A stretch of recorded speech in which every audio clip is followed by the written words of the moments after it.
Okay, we should be good to go. Good evening and welcome to the regular meeting of the Wooster City Council held by Zoom video conferencing and YouTube this Monday, June 15, 2020. Good evening and welcome to the regular meeting after 7:30 p.m. Council held by Zoom video conferencing and YouTube this Monday, June 15, 2020. The next regularly scheduled council meeting will be Monday, July 6, 2020. Mr. Paulo, as clerk of council, would you please call the roll? Mr. Ansel? Okay. Thought he was there. He is somewhere. He's down there in the corner. There he is. Muted. He's got his microphone muted. Yeah. Yeah. Don, can you unmute yourself? Is he gone now completely? I'll come back to him. Okay. Mr. Budstanzik? Here. Mr. Cavan? Here. Mr. Myers? Here. Mr. Sanders? Here. Mr. Silvestri? Here. Ms. Warden? Here. Mr. Ansel, I missed you the first time around. Are you here? He told me he's having technical problems. Okay. So we can't hear him right now. But he's here. Okay. Yes. Well, I can visually see him, so I'm going to count him as present.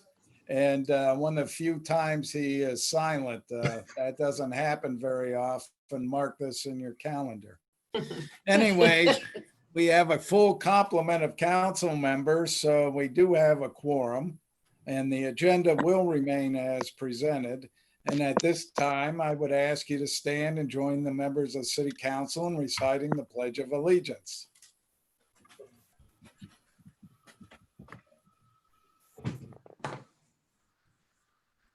I pledge allegiance to the flag of the United States of America and to the republic which stands one nation under God, indivisible, with liberty and justice for all. Thank you.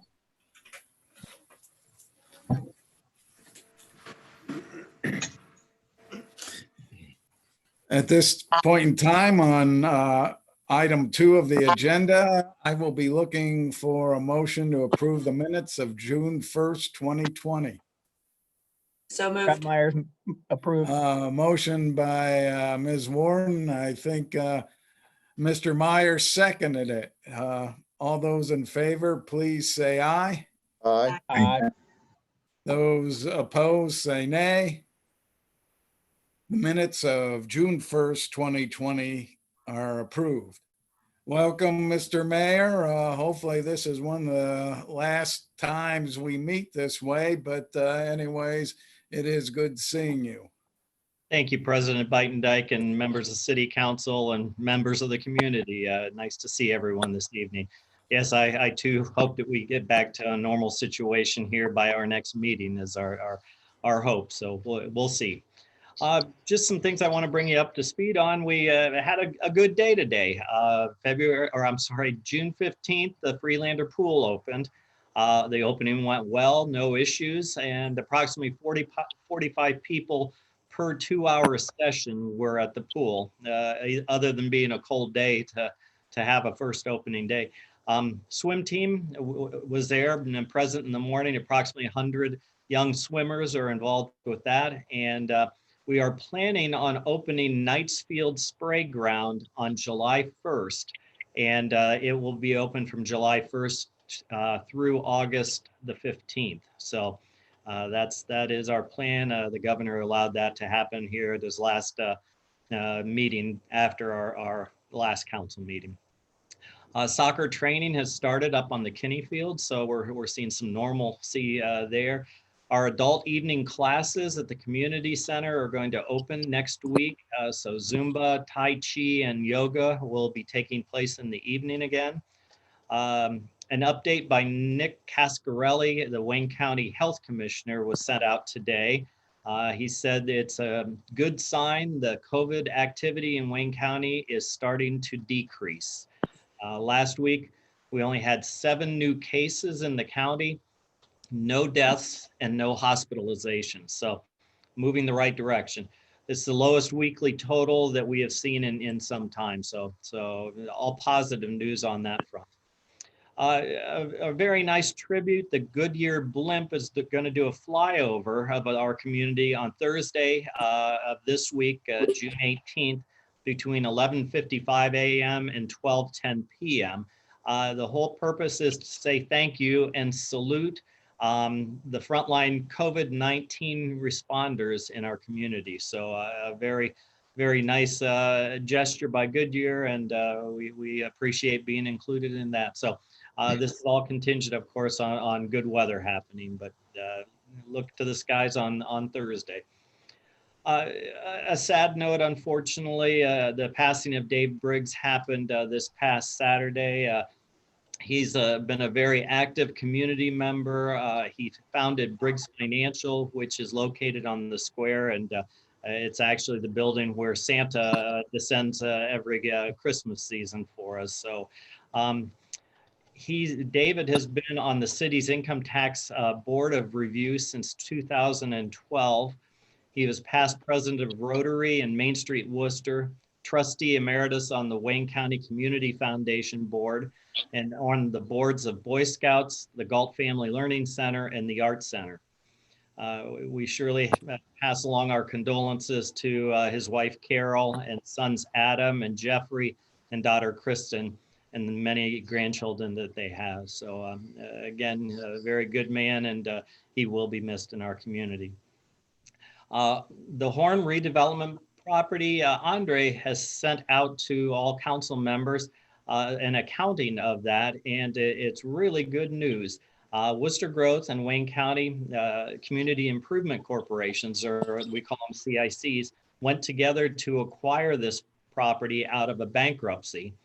The new development in our downtown is going to be 12 condos, and the Ray Association, the accounting firm Ray and Associates that are located across from City Hall right now. The total cost of the project to the CICs was $642.7 thousand. The CIC sold the property to Weaver and Ray and Associates for $650,000. So there was a net dollar gain of $7,300.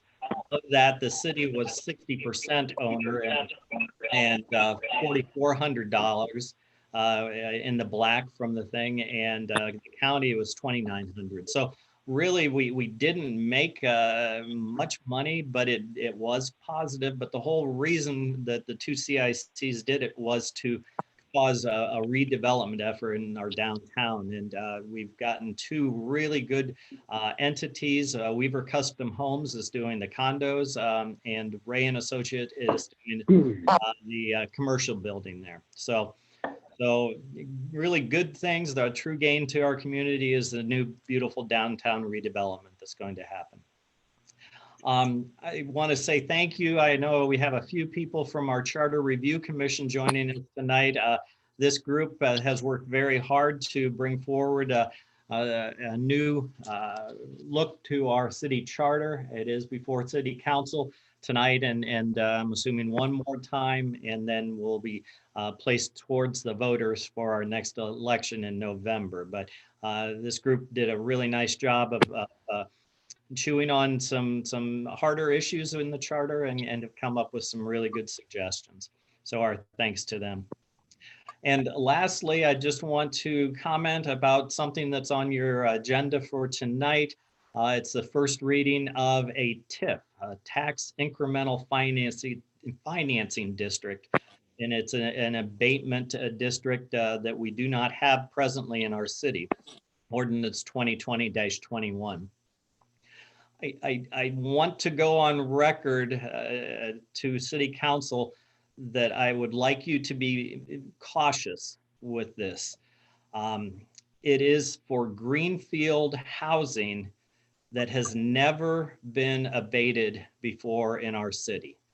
So it's a new tool for helping to make things happen. but there are some pitfalls in it. And I really want council to make sure you're going into this eyes wide open. We've, as an administration, have been working on this for close to a year now. We've talked to other communities that have them. We've seen some positive things, but we've seen some things that may not be quite so positive.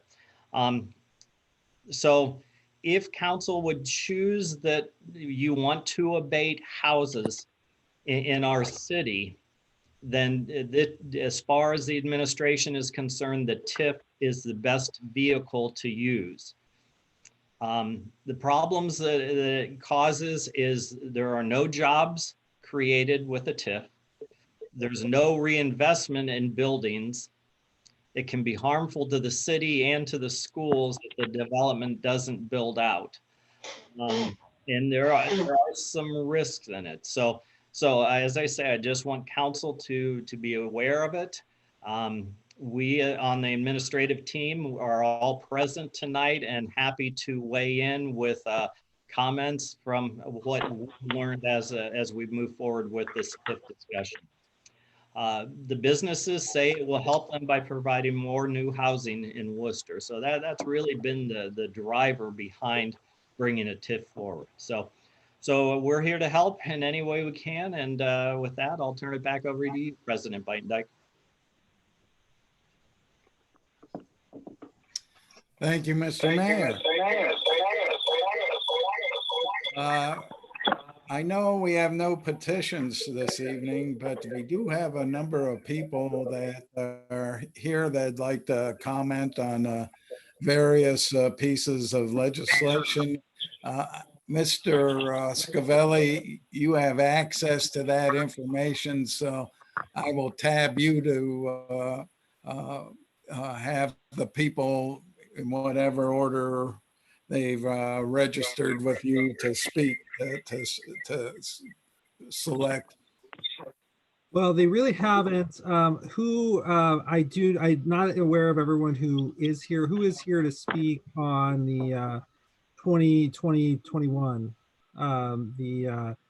for the TIF? Hey, Mr. Scavelli, Craig Sanders. I want to introduce, we have a number of business leaders that are here to speak regarding ordinance 2020-21, which is the housing TIF. We have John Jameson with Shuffler. We have Stephen Smith with Gojo. We have Kevin Weldy with Tech4. We have Armand Masari with Black, and we have Greg Longston, excuse me, with BCI Buckeye Division. Very good, thank you. And at this point, I mean, Mr. Jameson, if you wish to start off, that would be appreciated.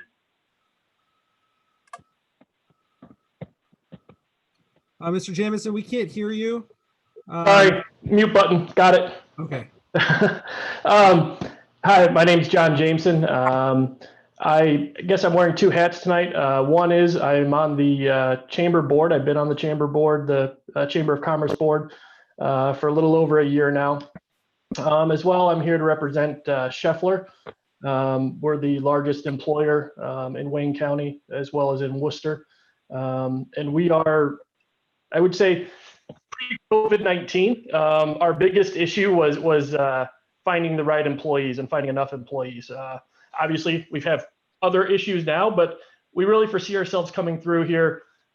Personally, I think within the next few months here, we're already getting very high orders from our customers, and we're going to need to build back up, and we're going to need the right employees. I think to get the right employees and to get the people into the community, we need to make sure that we have affordable housing, which is why I joined tonight, just to express personally my want for affordable housing, as well as to let you know that both the chamber as well as Scheffler is behind doing the right things here to get affordable housing in the community, and thus allowing us to get the right employees. And my fellow industry members that are here are probably going to echo the same things, but I just wanted to let that be known.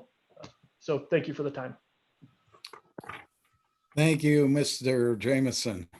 And I would ask that when you speak, make sure you did as Mr. Jameson did, identify who you are and what industry you're representing. Mr. Sanders, you want to call on the next individual? Yes, so Mr. Smith would be willing to speak next.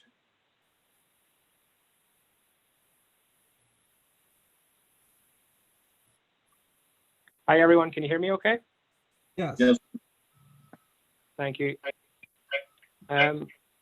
First of all, my name is Stephen Smith. I'm the plant manager of Gojo here in Worcester. I suppose I'd like to start by a shout out to the City Council, as well as our Mayor and our Chamber, for their continued support in our business, especially the development that we have here in Worcester. Both prior to the pandemic, our employment rate was around 500. Year to date, we're over 1,000. So we're quickly growing our structure here in Worcester for the foreseeable future.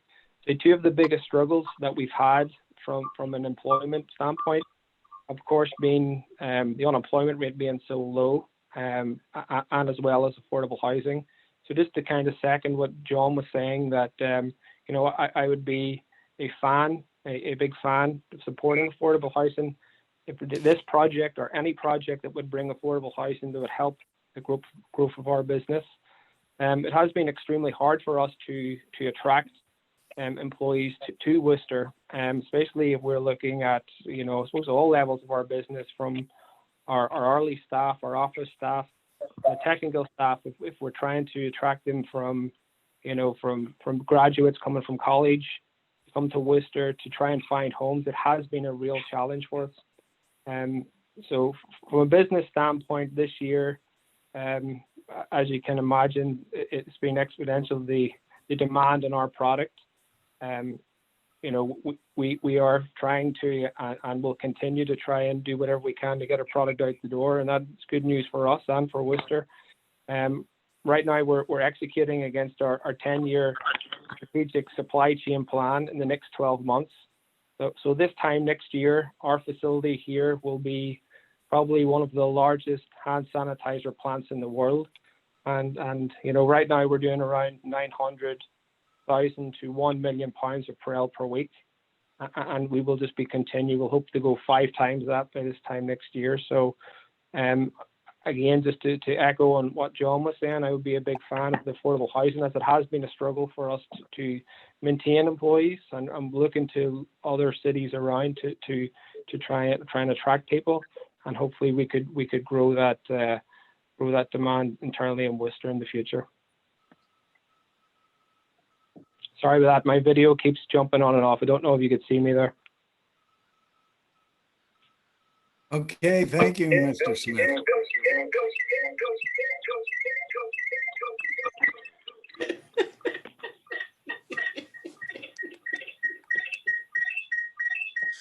All right. Do we have John Ansel on now? Yes, I'm Yes, here. I'm here. Okay. I can't get the video. And you called in over the phone, right? Yes. Yeah. Okay. Very good. Thank you. We then have Mr. Weldy with Tech 4. He'd like to speak regarding Ordinance 2020-21. Yes, can you hear me? Yes. Yeah. Well, I've been active in the community as well. Been on the chamber now for a few years, and I've been pushing this issue because, I mean, clearly I run up against the growth curve. I mean, I simply can't attract people in the community when we don't have a variety of homes available. It's been a very challenging situation. I mean, basically, my entire staff does not live in Worcester. That's a problem. About 60% of my people commute every day to Worcester, which means if they find something else somewhere else, I'm challenged. I mean, we simply don't have enough infrastructure to bring people here and keep them here. I mean, the biggest issue you have, especially if you're trying to attract talent, is getting them engaged and keep them engaged. And I think it's this COVID situation has kind of put everybody back on their heels per se, but it will come back. I mean, Gojo just got off there talking about growth. Well, I'm not sure where we're going to find the people when Sheffer brings back their people.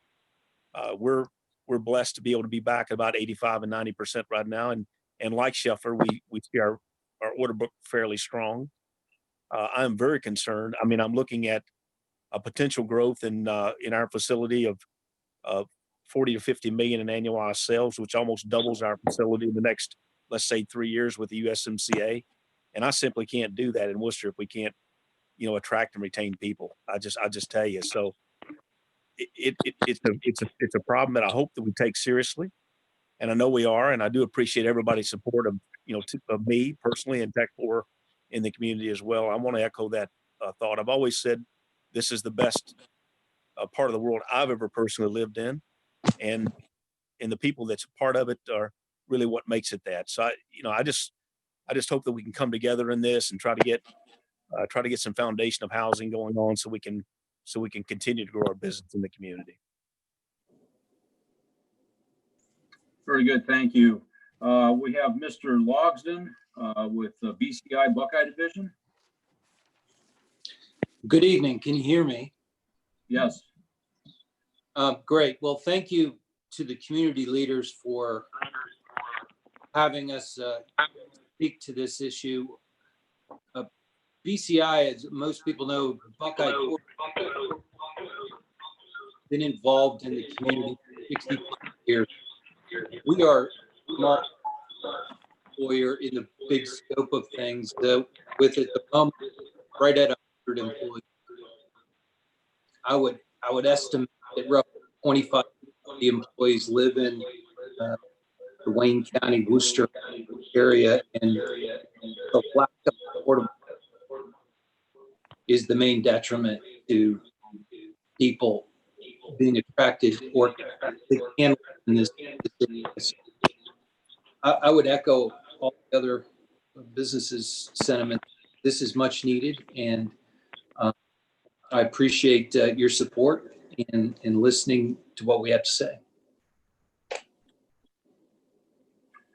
Thank you. Lastly, Mr. from Artiflex. Yeah, thank you. Thank you, Mr. Mayor. Thank you, City Council, for giving us a little bit of time here to speak. These are different times. I'm the general manager from Artiflex. Been a member of the community for a long time. We also, again, we're all competing for the same employees. Some of the challenges we have, again, is everybody commuting from outside. The Wadsworths, the Medinas, the Ashlands. I cringe when I hear some of these city names.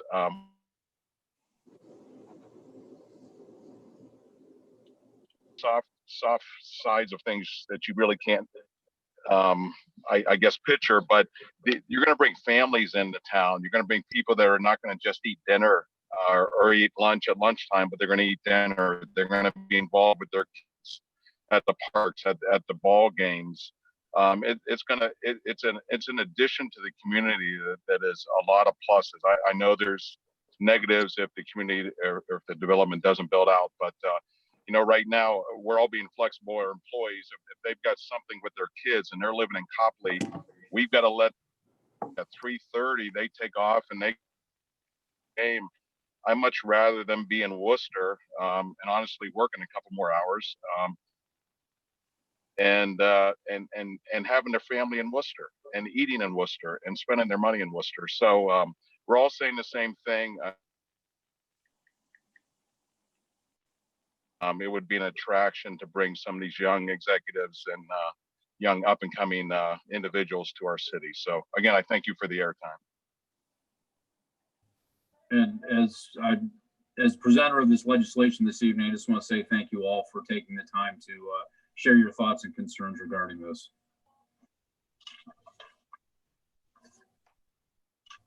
Thank you, everyone, for weighing in on this piece of legislation, ordinance number 2020-21. And I know there's at least one person here that is here to speak on other piece of legislation.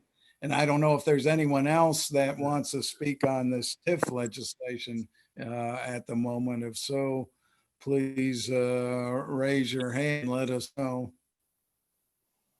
And President Bidendijk, when we're done with the people in the meeting on Zoom, I do have several comments from YouTube on specific legislation. Okay. Well, I know Mr. Druschel had contacted me about speaking, I believe, on the Caliber Holdings application for a CRA. President Mr. Druschel? Bidendijk, Jerry Baker has had his hand up. Oh, I don't see everyone. Okay, I see him. All right. Well, we'll go get to you, Mr. Druschel. We'll have Mr. Baker speak. Good evening, everyone. Jerry Baker. You know, most of you, I think, know that I started plans in May of last year, 2019, to do a development on the north end for affordable housing.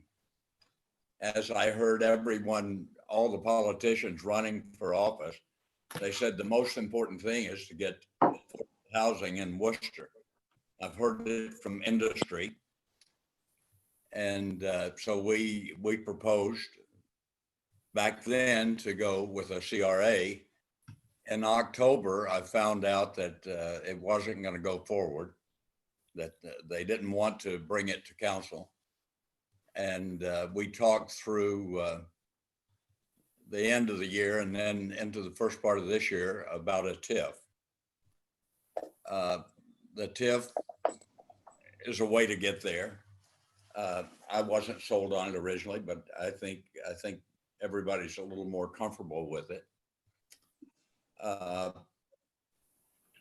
The project is needed. I heard a couple of comments, one from the mayor saying, what if it doesn't get built out? I just want to give you a couple of examples. Ryan Homes, they did a development in Rittman, Ohio, and it sold out in a little over a year. They did one in Chippewa Lake, and it sold out in a year and a half. The demographics in Worcester are much different than those places.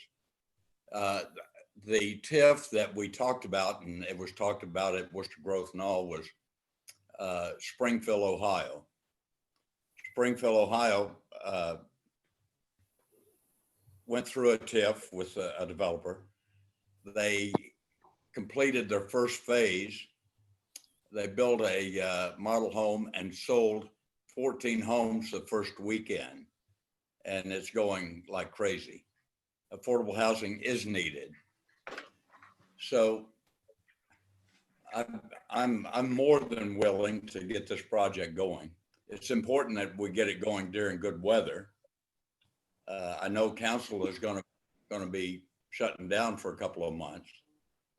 If you pass this tonight, I would really like to see it go to first reading, so we can take it back again July the 6th, and that's your last one until September, and we're starting to get into the fall of the year, and mud not much after it. So I'd like you to please consider this. Thank you. Thank you, Mr. Baker. Anyone else on the TIF or ordinance number 2020-21? Seeing none. Mr. Druschel, welcome. Thank you, Mr. President. I've sent a memo to city council members and the administrations. I won't bother to repeat everything that's in that. You've all had plenty of time to take a look at that. The only thing I would like to reiterate or perhaps emphasize is I think the most important aspect of the Timothy Enterprises Caliber tax abatement proposal is what message do we want to send from the city to any potential development, whether it be industrial or commercial. You hear the other question being talked about residential, which is along the same line, albeit a different category. do we want to say, if you are in a CRA and you have a nice project, it's still iffy? I think that's a dangerous message to be sending to the next person coming along, the next person coming along after that. If the thought is it has to be downtown, well, that can't be the case because this is a CRA district. You as a city council voted to make this area a CRA district, which means it is eligible. It should have to be, what I would say, a nice project. For example, I think you did the right thing, or your predecessors, in turning down the project that was proposed where the Ray project is going now. That was a drug rehab center proposed by somebody who's now in prison or on his way to prison. That one made sense to turn down. That was sending a good message out there to the development public that we weren't going to encourage that type of thing. But when you have a nice project that is within a CRA designated district, I would hope that the message would be that, yes, please come. We like nice projects in areas that we have designated for them. If anybody has any questions about this specifics, I'd be happy to answer them. I see Mr. Nagy is on the call here too, and I'm sure he would be happy to answer any specific questions about this. But otherwise, I would refer you back to the memorandum, which lays things out in a little more detail. Thank you. Thank you for taking the time to join us tonight, Mr. Druschel. Anyone else? Mr. Scavelli, you said you had some people that had asked to speak. I do. I have several questions. The first question is from Alexandra Pacheco. Ms. Pacheco wants to know, what is the budget breakdown within the security of persons and property category between the Worcester Police Department and other organizations like the Worcester Fire Department in the budget, is what she's specifically talking about. The part she's talking about is on page 3 of the budget. That actually may be more of an Andre question than anything else. But that's, she would like to know that.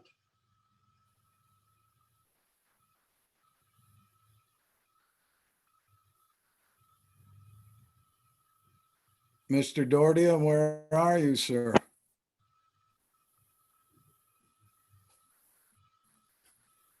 John, if I could jump in. Sorry, here, I had my. Oh, you got, Andre, you got the answer there? Yeah, so the question is, what's the breakup between police and fire, correct? Correct. So that would be, hold on.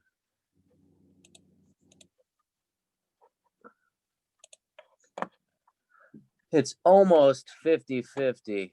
It's, I believe, about 5.6 million for police, and the remainder is fire. Okay.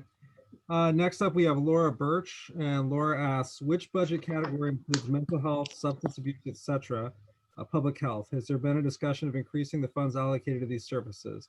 And if no, why not?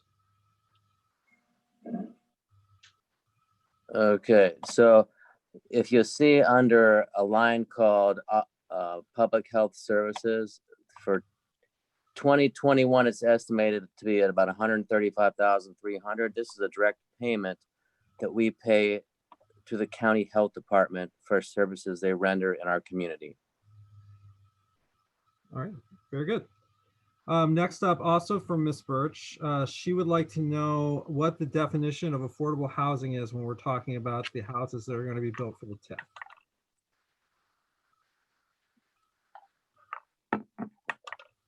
Maybe that would be something to ask of Mr. Baker.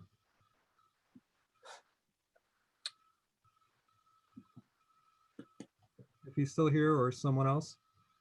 Let's see. Maybe Mr. Sanders.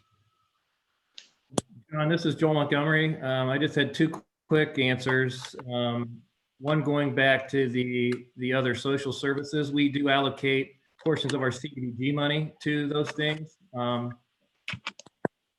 So there is some money and some additional money that council actually voted on that would include the some of the homeless population and related services that go with that, mental health services and things. So, you know, there's there is some money that goes every year, CDBG money, towards some of the social services as well. I can't answer the affordable housing question. I can say the application that was submitted specifically for this particular TIF was an average of 200,000, I think, between 175 and 235. So that is the value of the homes. As far as affordable, there are different definitions for that and Jonathan can speak to that a little bit better than I can. That was a question I was going to ask, I guess, at some point to the group of businesses. Is what would be considered affordable. I assume what they're saying is affordable is also the price range is what is being proposed in the current TIF application. But there's other state guidelines, HUD guidelines, and things like that, if you want official definitions of that. I see Mr. Baker's back. Mr. Baker, did you hear the question? Someone in the audience was wondering what the definition or with regard to your proposed project is affordable in terms of the prices of the houses. The homes would run from 175 to 2.25. The national average, they're calling affordable housing at 200,000 today. So that's it. I have one other question. This question is from Desiree Weber. Ms. Weber asked, business leaders earlier gave support for this TIF abatement based on the need for affordable housing. But is there consideration for including higher density housing like apartment style living? Well, didn't we, Mr. Scavelli, if I'm not mistaken, back in February, PRA legislation for a greenfield site for 62 units that were going to be low to moderate income housing on State Route 585 there in front of the old Topofsky development that was built a number of years ago. So at this point, we've got 62 units that are under construction right now related to that specific question. That is correct. The unit count was proposed at 62, Mr. Sanders, but it's down, I think, around 50 now. But it is under construction already, and the walls are going up as we speak here. I would add one other item regarding that. That was LMI, low to moderate income, as defined by the federal government. It was also, and here again, Jonathan would have more information on this. Had we not gone that route of an abatement, it could have been declared Section 8, I believe, and we would have got zero taxes at all on that one. So it's actually better in that case to grant the abatement than it was to allow that to go to Section 8 as far as income tax, or sorry, property tax goes. Is that correct, Jonathan? That is correct. Otherwise, again, as you say, in the absence of that project, the city of Worcester would have lost out on this public-private partnership to the magnitude of losing several $1 million in federal grant funding for the project. So that was brought back into our community. And again, unlike traditional public housing, this project will be abated at normal market rent at 50% for 10 years, and then it'll pay full 100% taxes. So that particular project, by doing it this way, because that demand has to be filled one way or the other, does result in tens of thousands of dollars of income back into the community. And again, it is restricted to low to moderate income. That is a number that varies each year for our region. For a family of 4 to be considered low to moderate income, that is a household income of $56,250 or less. This is pre-COVID, mostly built off of the numbers coming up toward the end of 2019. But that is the highest level of income that we've ever been at for this level of low to moderate income. So about 43 to 45% of Worcester's population is actually under that level. And again, that's a per person, or that figure changes based on the number of individuals in the household. So if it's 2 individuals, that would go down to 45,000. If you had 8, it would go as high as 74. But looking at an average of 4 individuals in a household, we're looking at $56,250. So that is the household income before tax, and that is where what that particular family can afford at 30% of their annual income is considered affordable. Mr. Malay, while you're still in that vein, it serves me correct. Wasn't that a greenfield project too, or a greenfield site? The Wooster loft site, yes. That was in the CRA area that was expanded in 2008, going into the Akron Road priority area as defined by a comprehensive plan. And that particular project required the use of community support, and those funds are directed through the Ohio Housing Tax Credit Authority. And this independent body releases those grant funds and awards projects to developers at that time on the basis of community support. So this happened to be a good opportunity for us back then at that time to secure not only bring federal dollars back to the community on this site, but to again be able to actually receive tax dollars annually versus a 100% exempt normal public housing project. Thank you. Anyone else there that have questions there, Mr. Scavelli, or are we done with the?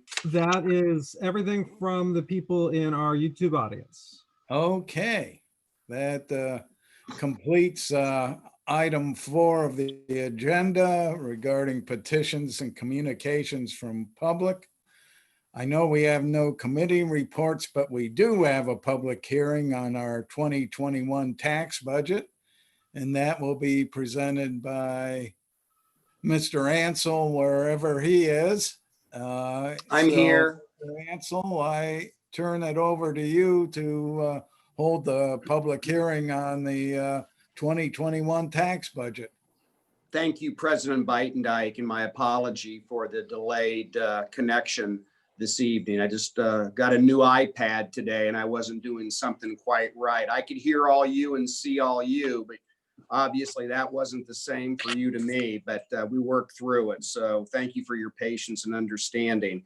Yes, I will call the formal public hearing for the 2021 tax budget to order.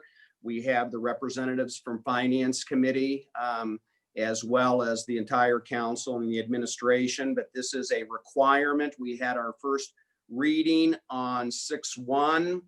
Now we are required by the Ohio Revised Code to have a public hearing for public input regarding the budget, of which was distributed and made available to any of the interested parties.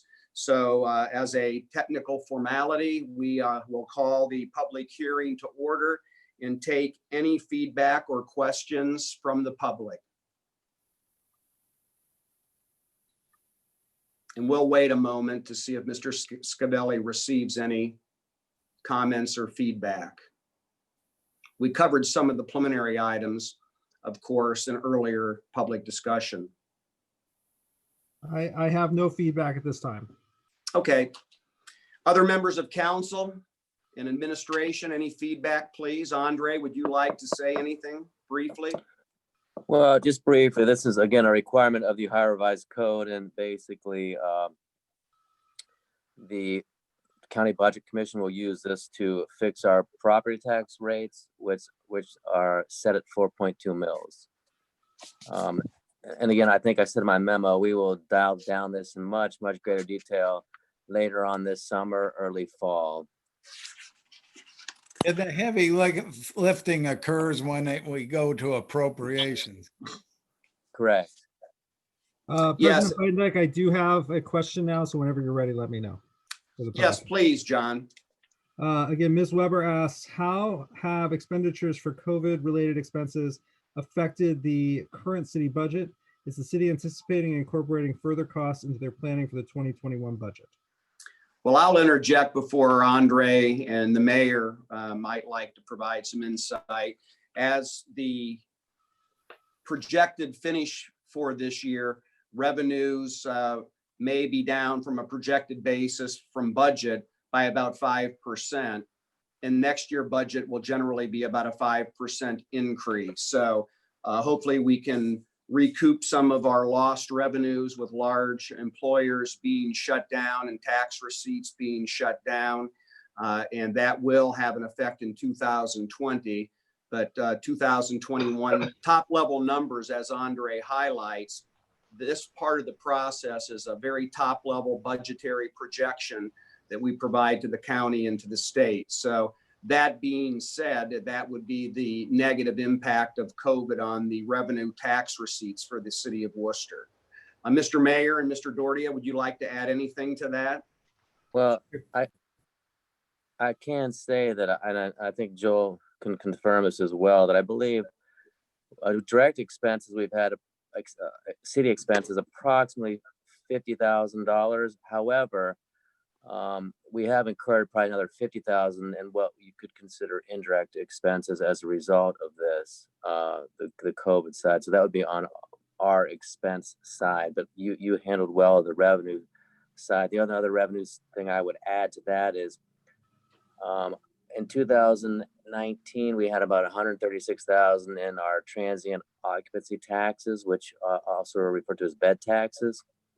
I have that about at $98,000 this year. So a significant reduction because of people doing obviously less leisure traveling and business traveling as well. But I'm optimistic, as you heard the business leaders this evening say that they're optimistic and they have some orders that are coming in a good pace. The only thing I would add is, and I think I sent out a communication to council, the state, Senate and House passed a bill that would redirect some of the CARES Act funding that was sent to the state to the city. And so you'll see a piece of legislation at your next council meeting, just basically saying that, whatever we spend that money on that we get, that it will be for eligible purposes. We also have an application into FEMA because there was a state of emergency that was declared. So, we're hoping that the bulk of those expenses that Andre mentioned will actually be covered by those funds. And that's the property address. And overall, those are a pretty small percentage overall. And the one thing we'll be tracking here also, but come budget time, is some reductions in expenditures because we haven't had things. Certain things are canceled. The 4th of July event, some of those kind of things, which are typically a very large expenditure as far as overtime for police. And those kind of things. So we won't be seeing those this year. I can't give you a number, but fairly confident some of those things will offset some of the expenditures that we had. I think one of the other questions was, are there any specific funds earmarked for the 2021 budget that are directly related to COVID-19? At this point, President Bytendijk, we really haven't started our budget, in-depth budget. Of course, what's in front of you is the one that the county requires, but we are, anxiously awaiting, just like everyone else, to see if anything else materializes out of COVID moving forward. So it's really a moving target. I agree both with Andre and Joel about the synopsis. Our expenses haven't been outlandish compared to normal, and there are some covers coming from state and federal agencies. So we're still watching, but nothing of major concern yet. The biggest worry is in the revenue side, but we've been very fortunate that we have so many businesses that actually did well, reacting to the COVID, like Gojo, who makes the hand sanitizer. And food industries like Daisy and Frito-Lay and Worcester Brush that makes home improvement products while people were quarantined. So those groups all were doing better as, say, the automotive world has gone down. So we've had a pretty strong balance. And as Andre pointed out, it might be up to about 5% off of what we projected. Thank you for that, Mr. Mayor and Andre. That I have those more response. questions from the public if you're still accepting them. Oh, yes, please. Okay, so we have from Joanna Harper. Has there been any discussion on following the lead of other cities who are examining their budgets for policing in comparison to investment in community health and education? Well, the only thing I would say to that is that this budget was put together back in May before those, I guess, those other cities had thrown put those ideas out. So no, not back in May. It was not. The Desiree Weber asks a very similar question. So I think the answer would probably be the same, but she just asked, has there been any consideration for the city adjusting the budget for the safety needs of the community, given the recent systematic issues of racism that have been raised nationally recently? So I would say no, but again, this budget is a general budget to basically fix our millage with the Budget Commission. The real heavy lifting will come this late summer, early fall. Well, I think one positive is the allocation of our community development block grant funding toward the new initiative at the Salvation Army, more geared toward the homeless, but certainly those in need and those people suffering inequality in terms of lifestyle issues. So, but again, that was more proactive and driven by the need to service the homeless population. So it's a beginning. It's certainly a beginning in terms of trying to support the less fortunate within our community. And John, the last thing I would say, actually in some counties, the submission of a formal tax budget is no longer required. So this is sort of an antiquated way to set your millage. So noted. Thank you, Andre. Mm-hmm. Any other questions, Mr. Scavelli? I don't have any at this time, no. But Ms. Harper wanted to thank council for taking the time for questions, as did Ms. Pacheco. Thank them for their questions and inquiries. Very much appreciated. Any other comments from council or administration before we conclude the public hearing? Seeing none, we will adjourn the public hearing, and please be prepared for our final approval of the tax budget scheduled for July 6th next month. Thank you. Meeting adjourned.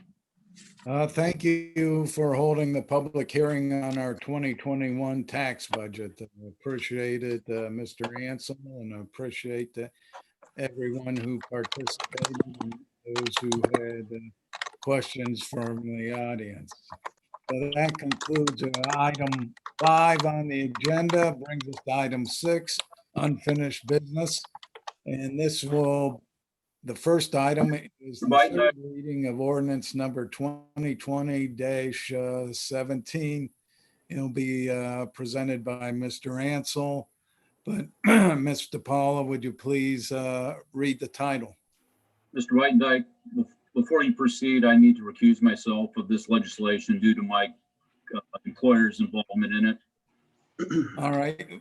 It'll be noted that Mr. Sanders recused himself from any discussions and vote on ordinance number 2020-17. So would you please now read the title, Mr. Paulo? Ordinance number 2020-17. An ordinance authorizing the mayor to enter into an agreement with Timothy Enterprises LLC and Caliber Holdings Corporation for community reinvestment area tax incentives and declaring an emergency. Okay, Mr. Ansel, the floor is yours. Thank you very much, Mr. President. This has been a very interesting and unique CRA request, and we've spent extensive amounts of time having dialogue and reviewing it. And I commend the other members of council for their follow-up with city administration with questions and the city administration's response to those questions. I will highlight, just again to reiterate at a very top level without going into all the details that we've already discussed and reviewed. This is a significant investment in an existing business who has long service legacies within the city of Worcester and the entire Wayne County. It's a credible, substantial business. And this initiative at $1.6 million in a high traffic corridor certainly is a very significant initiative for this enterprise. So we appreciate them for their confidence in the city of Worcester and the reputation that they've established. And we know that this is going to be a collision repair and light automotive repair business. We know the location. They're not only going to retain jobs, they're projecting new job growth with significant income tax impact for the high-paying jobs, averaging nearly $37 an hour. So it is a substantial business with skilled trades and laborers. It's very, very important, with nearly $1 million payroll per year projected. So the economics of the situation add to the justifiability or the justification argument for this CRA request. And it is currently, we're currently receiving $3,596 for the green field on 585. So with the proposed expansion and new construction, the obligation with a 50% requested CRA will jump to $24,504, a $20,908 annual increase. That's significant. So with that being noted, the 10-year CRA request at 50%, which is a very reasonable percentage level. We've seen CRA requests much higher than the 50%. So it was gracious of the owner to acknowledge that they needed some assistance in this process, but not asking for the full amount. So we do respect and appreciate that.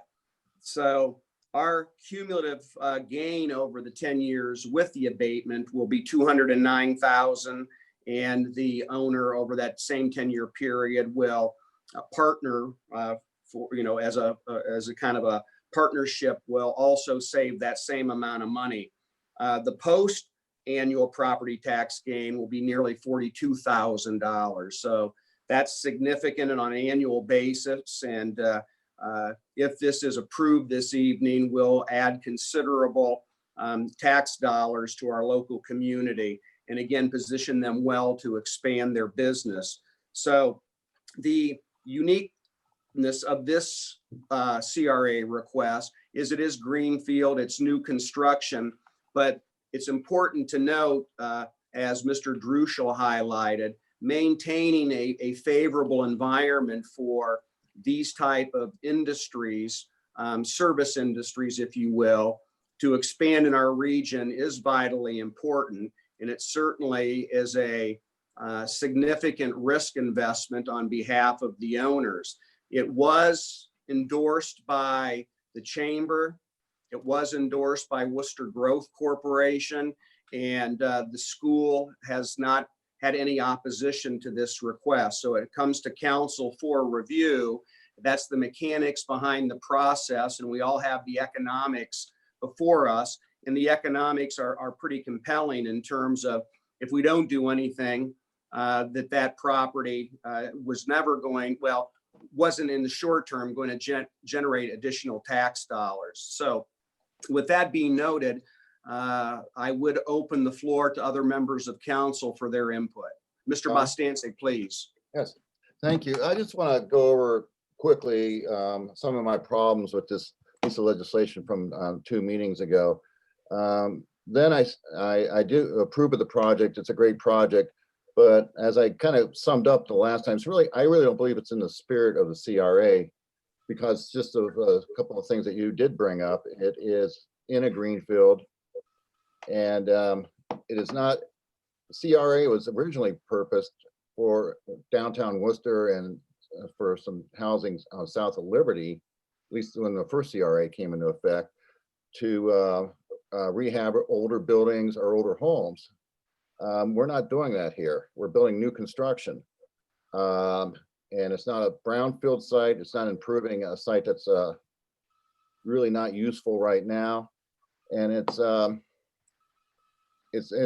not demolishing a building and building a new building. That's the reason I supported the Ray and Associates. We had the Horns Nursing Home, which was really not usable anymore. Demolished it, and we built a really nice. We're building 2 really nice structures there in downtown. I think was one of these things that's going to set a bad precedent. So everybody that comes into town now with a CRA in a greenfield is going to want one of these. And the other thing we are should be noted, and we mentioned it last time, was because it meets all the criteria for a CRA, council is not required to approve it. This is where council earns their huge salary, in that we have to decide, is it appropriate? And though it might meet all the technical requirements, I do not think it's appropriate. And I do give a lot of credit to the owner for saying he was honest. At least he was honest in saying he did not need this for the structure, for the construction to go forward. At least that's the impression I had when he was talking about it. So I do appreciate his honesty in this. Every time you hear somebody coming into town to build something, they always tell you they can't do it without taxpayer money. You know, nothing's going to get built in this town anymore, including an outhouse, unless it gets tax abatements. And I think this is one of these things where we're headed down that road. And at some point, we have to kind of reel this in. And again, I approve the project. It's a great project. Nothing against the owners. I wish them the best of luck. And like I said, I've used their businesses before. I know it's a new owner, and they do great work. But it's just a matter of principle and keeping it in the spirit of the CRA with me. Mr. Ansel? Thank you very much, Mr. Bostance. Points well noted. Mr. Ansel? Yes. This is Scott Myers. I apologize. My Please, video is, my internet video has not been working this evening, but I just wanted to weigh in. And Mr. Bostance, I certainly respect your thoughts and the opinions on this, but my concern is that property, although it's a greenfield, that area was prior council extended the CRA. Jonathan can correct me, but I think extended that in around 2008. And if it's been, so that property is included in our CRA district, and if the project meets the requirements of CRA and it's already in the district, I think we send a worse precedent by saying, but we're not going to give it to you. I mean, you qualify. It was proven by a prior council that this property be part of the CRA, and now suddenly we're not going to give it to them. I think that would be very, very negative on business development, people not knowing, how the rules are going to go. I think also, if you had an opportunity, Mr. Drushel's summary was extremely well done, and I think those points probably support the passage of this evening. I will agree. I would like to look at how these are approved, and whether or not there's any subjectivity, or we should maybe have a more tight criteria that allows people to know what they're getting into and whether or not it will be possible earlier on in the process. I do intend to support it, but I understand your concern. Thank you. Thank you, Mr. Myers, for your counterpoint, and Mr. Bostance, both very good arguments and perspectives. Mr. Ansel, if I could, I just wanted to speak to Mr. Myers implying that because this business will be located in a designated CRA zone, that it's automatically eligible. I don't think that's the case. I think there's a number of criteria that are listed to make a business eligible for an abatement such as this, and that's open to interpretation, as we can tell from our discussion this evening and at prior meetings. I just wanted to be clear that it's not, you don't automatically get a tax abatement if you build within a CRA. Oh, you're right, Ms. Warden. I agree with that. My bigger concern is not over this particular abatement. My concern is that the process that we currently have for these is somewhat subjective, and you're right. If it's in an approved CRA area, we do have criteria that they have to meet. This project actually has met those, but I think it should be a more concrete procedure, so that we don't get to a point here where we say, yeah, maybe not. I think it should be a process that we look at and say, well, is the area correct? Should we adjust the area? We're the council, we change the laws. Do we need to address that, or do we need to address the process? I wouldn't want to penalize this particular participant, who I believe was led to believe that this would probably qualify if he met the requirements, which they have, based on the fact that that property is in it. I realize that just being in that area doesn't guarantee it, though. Thank you, Ms. Warden, and thank you, Mr. Myers. John? And yes, Mr. Ansel. Yes, please, Bill. Yeah, just going back a little bit. This was built in that we can review it, even if it's technically met some requirements. And to say that that's why we are here. We are here to make judgment calls a lot of times, and that's what we do. And we look at the facts, and did they fit this? Yes. But why, and with my examples earlier, it does not further the cause of the CRA, and it sets a bad precedent. And in my opinion, that's a negative, a huge negative. And I don't buy. I mean, I can go to a long soliloquy about what business friendly means, and apparently, I'm just going to say one thing. Apparently, it seems to mean giving away taxpayer money or school system money. We do these abatements, give away school system money, and that means you're business friendly, regardless of what kind of school system you have, what kind of infrastructure you have, what kind of living conditions you have, what kind of police and fire conditions you have in the city. That doesn't seem to mean anything to some people. All they want is the money from the government. All they want is taxpayer money to build. Well, I'm not going to go into it, but there's other things to be said for what business friendly means. And I think it's fair to the taxpayers when we look at these things and make a judgment call. Is this fair to the taxpayers? Is this fair to the school system? And then is this fair for setting a precedent? Okay, thank you. Thank you, Mr. Bostancic. Mr. Ansel. Yes, please. Yes, thank you very much. Definitely been some good discussion. I just wanted to weigh in because, as you all know, typically I'm eager to relieve the tax burden for any project where possible and where I can in good faith and with good conscience.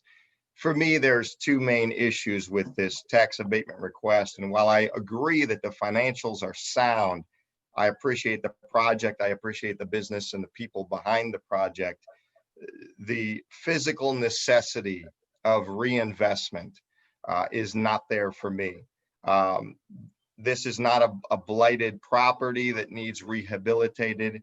It's a green field that, I'll be honest, when I used to pass it on a regular basis, it appears almost as if it's part of one of the neighboring properties because it's additional green space.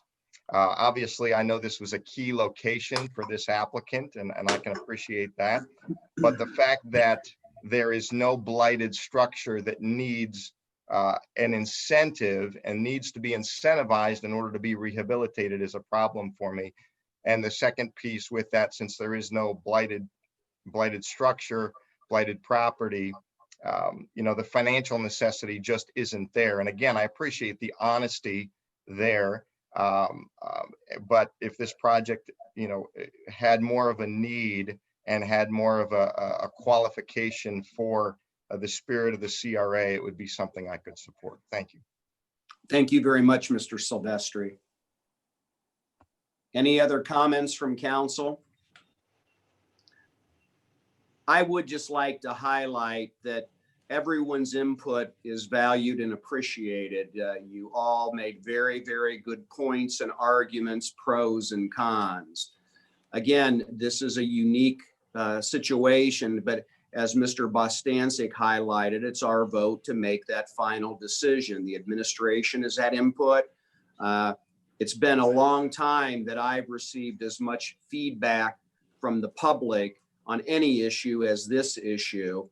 And for a future discussion amongst council and administration, perhaps we want to look at redefining the CRA corridor, because to your point, Mr. Silvestri, that pristine green space is in the CRA zone, and it was placed there strategically to try to expand business on the 585 corridor that at one time was a blighted corridor before all of the investments and renovation, and it certainly worked within the Hawkins Plaza in the surrounding area. So when it was designated, it was needed, and I would challenge that it was blighted at that time. But with the investment, both EZs and CRAs, it's looking pretty darn good right now. So maybe that's something in the future discussion we should look at addressing, and recognizing the fact that the additional parcels there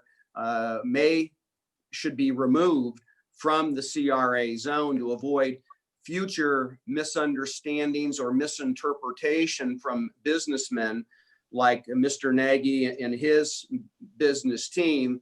And we certainly recognize and appreciate his honesty and candor in response to Ms. Warden's questions at our last session. But you have to recognize that there were directives and reinforcements provided to his initial selection associated with that party through the WEDC, through the chamber, through the Wooster Growth Corporation. So he made some speculative decisions with some level of confidence that he would be receiving a moderate CRA to support this initiative. So, and he did validate that, but as he did also validate, he's so far along in the process that it's the point of no return. And that was the credible component of his commentary in response to that very challenging question 2 weeks ago, Ms. Warden. So we appreciate that. This is complex. It's unfortunate in some regards. It's very, very fortunate in other aspects, because again, it's not many times in a business arena that they're servicing that people are making $1.6 million investments in one of our premier corridors at this point in time and at this juncture in the development process. So everyone, thank you very, very much. The administration, thank you for your hard work. Public comments for those people listening, thank you. I've had several calls. I don't know how many other council members have received calls or input on this issue, but I certainly have. So with that, this is the third reading. So as Mr. Bostancic has so well highlighted, it's our decision. So I would motion to take the vote, Mr. President. So motion to adopt by Mr. Ansel. Is there a second? Second, Scott Myers. Second by Mr. Myers. Would you please call the roll, Ms. DiPaolo? Ansel, Yes. Cavan, No. Warden, You're muted, Jen. I apologize. I said no. okay. Myers, Yes. Silvestri, No. and Bostancic. No. Okay, ordinance number 2020-17 does not pass, and that concludes this particular matter. Brings us to second reading of resolution number 2020-18, 2020-25, which is the tax budget. It'll be presented by Mr. Ansel. And if you would, Mr. Paulo, please read the title. Resolution 2020-25. A resolution providing for the annual tax budget for fiscal year beginning January 1st, 2021. Mr. Ansel, the floor is yours. Yeah, we've ridden this horse pretty hard the last two meetings. So we've had our public hearing. We're all aware of the protocol and the process. So I'll be brief, and we'll have had the second reading this evening of the 2021 tax budget. Thank you. Okay, we will consider resolution number 2020-25 as having its second reading. Brings us to ordinance number 2020-20. It'll be presented by Mr. Sanders, but would you please read the title, Ms. DiPaolo? Sure. Ordinance number 2020-20. An ordinance submitting to the electors of the city of Worcester, Ohio, amendments to the charter of the city of Worcester as provided in section 8.03 charter review and declaring an emergency. And hopefully we didn't keep you as long as last time that those members of the Charter Review Committee waited through the bitter end. So thank you for waiting until even now. So appreciate your service and appreciate your patience tonight. So Mr. Sanders, I turn the floor over to you. Thank you, Mr. President. Yes, I too wish to thank the commission for their hard work on this. As we discussed previously, we have 5 ballots that will be submitted to the electors to vote on here come November. There's various parts and pieces that have been in each ballot that has been modified, corrected. Piece at this point that the to me item that really is the one is part of the more greater conversation is going to be related to the Worcester Community Hospital and the fact that at this point over the years that group that's filled by the city's positions have had the same members within the city. At this point, the commission felt to remove those term limits.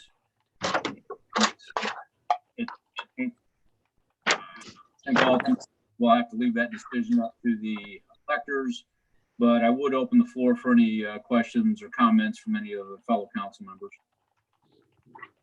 If I could Mr. just, Sanders, this is Scott Myers. I'm sorry, Jennifer, please go ahead. That's okay. I just had one brief correction. If you don't mind. I found the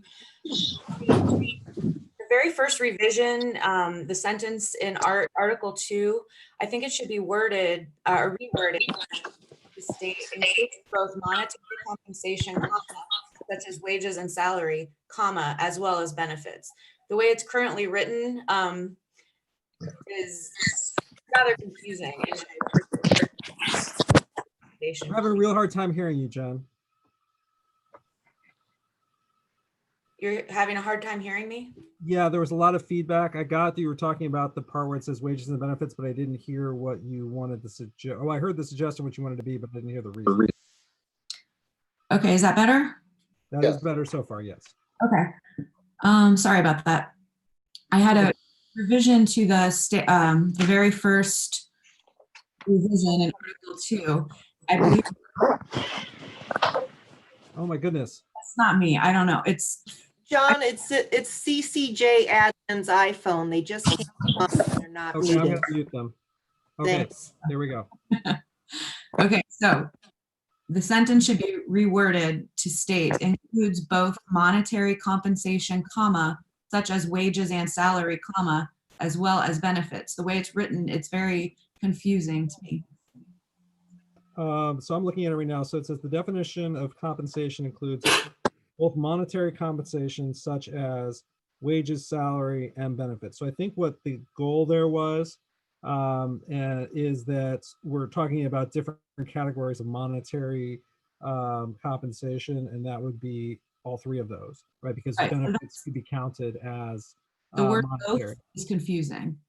You don't use both if you're talking about more than two items. So I just, and then Oh, I I see what you mean. perhaps it meant something in addition to monetary, which could be construed as benefits.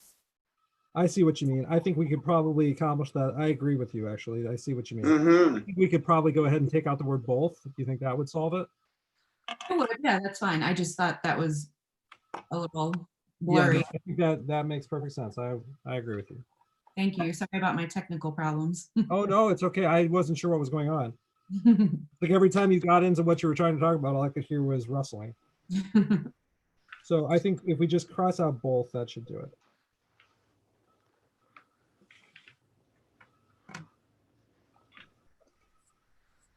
Mr. Myers, did you have a comment? Yes, thank you, Mr. Sanders. I guess based on what I just saw, Ms. Warden and Mr. Scavelli do, it kind of answered my question. My question was, is council able to make recommendations for editing or changing these, or do we have to accept them as a package all in one? No, you are able to edit them if you choose. Okay. One of the things I wanted to ask, I certainly want to thank the commission for their hard work and the amount of time they spent on it. And I don't want to imply that I don't agree with all their recommendations. I do appreciate it.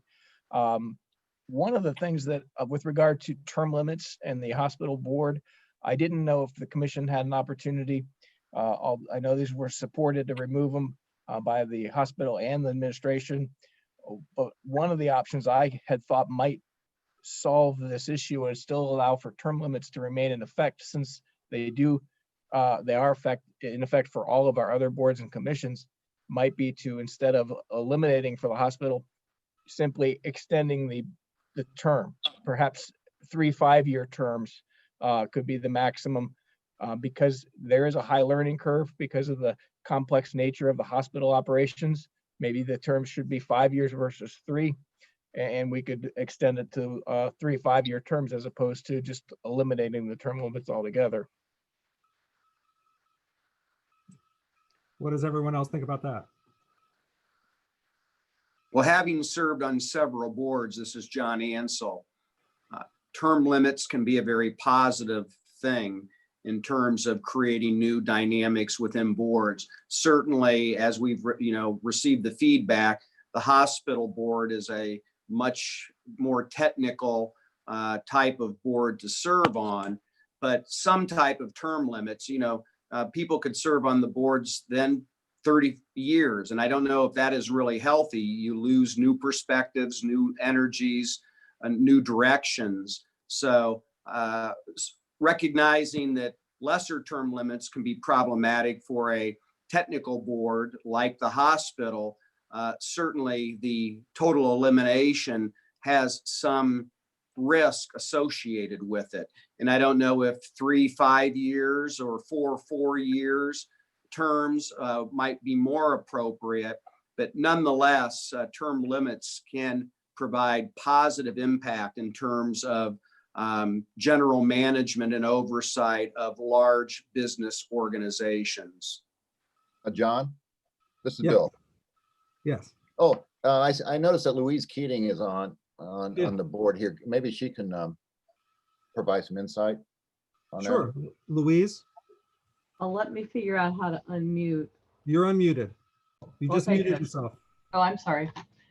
I have a certain bias that is not in favor of term limits generally.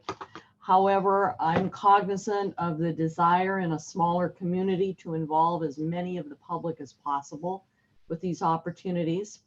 So I support the idea of term limits. However, I do view the hospital board in a completely different light and feel that just because there is no limit imposed by the charter does not mean that the body itself and the individuals involved cannot limit themselves to a time when they feel their effectiveness has passed.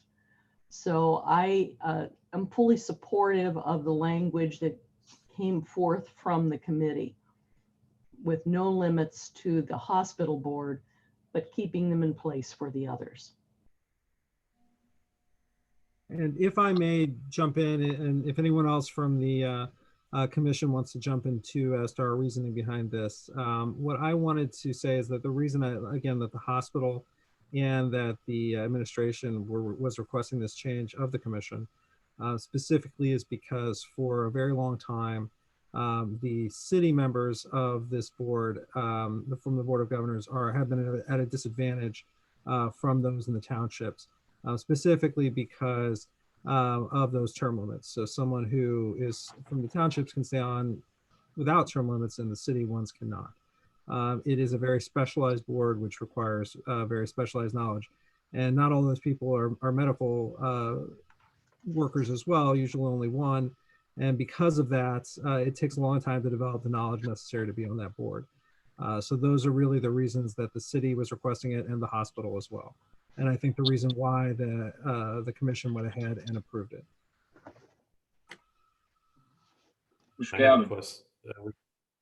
Yes. I mean, it's true that the mayor recommends or rejects board members anyway, correct? Correct. So at any point, if there was somebody that was not acting as a good member, the mayor could remove them. I might make a comment. It was, I mean, my understanding that council is the ultimate decision maker. The mayor appoints board members and council approves those appointments. So, you know, there's always that control too. It's not, certainly weren't suggesting that they serve an unlimited term, you know. John Scavelli? Yes. To her last point, can council actually remove a board member from? Council cannot remove a board member. They do, when they're presented, they do approve them, but they would not, I don't think there's any method for them to remove them. But the mayor could do that. Okay, thank you. If there was some real inappropriate action by a board member, though, I mean, council, I'm sure could have strong conversations with the mayor, and I imagine that would make the situation pretty appropriate to consider removal. The one other thing I would add after sitting in some of those meetings is there's still terms, and members would still have to be renewed, you know, when they come up to their term. The only difference, this suggestion is that the number of terms is unlimited, but if there is still that possibility of somebody not being renewed for a term for whatever reason, you know, that might be. The hospital board is one of the standing committees that the mayor appoints people to, that is reviewed and has to be approved by city council. Not all of the committees have that, but the hospital board does. The mayor has to recommend appointment to the hospital board, and it has to get an affirmative vote by the majority of city council members. Right. Fitzgibbon, you had a comment? Yes, I was just going to weigh in with what has just been said, which is I think that there are several layers of review and process that come into play with the hospital board. You know, because the hospital is such a substantial enterprise on its own, there are internal processes at the hospital that the board's going to have to decide at some level who they want to recommend for renewal of terms to the mayor before they are brought forward.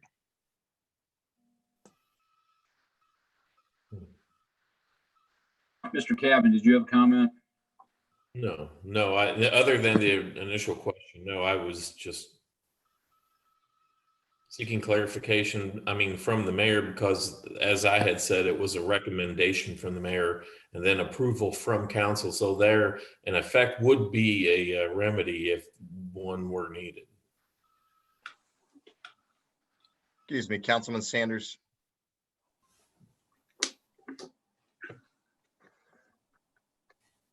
I did want to make a comment if I can, if I could weigh in on this as well. Maybe I should start with a question to our mayor, the head of the Hospital Board of Governors. The question is this: if somebody has an interest in being on the hospital board, how do you, Mayor, handle that in terms of openings? Obviously, without term limits at all, it's a lot easier to be inclined to leave the existing people there or to try to ask council to, reappoint someone who's already been on the hospital board for a number of years, just because it's, less education, less getting up to speed on these processes. How would you handle someone who raised their hand in the community and said, I really would like to be considered for the hospital board? I take any volunteers very seriously. That's a wonderful thing to have people say, I would like to serve on a board or commission. I do work very hard to try to make sure that the skill set that a person brings forward is complementary to the different boards and commissions, and try to place people where I think is the best fit for them and for the board or commission that they're going to serve on. The hospital board is one that really is more of a technical type of position, but it's also extremely financial, because it is big finances at a medical facility. So that's a skill set that I really look hard at when it comes to a hospital board member. And then any type of medical background to me is sort of icing on the cake, because then they understand the lingo and the process that goes on in a healthcare setting. Sure.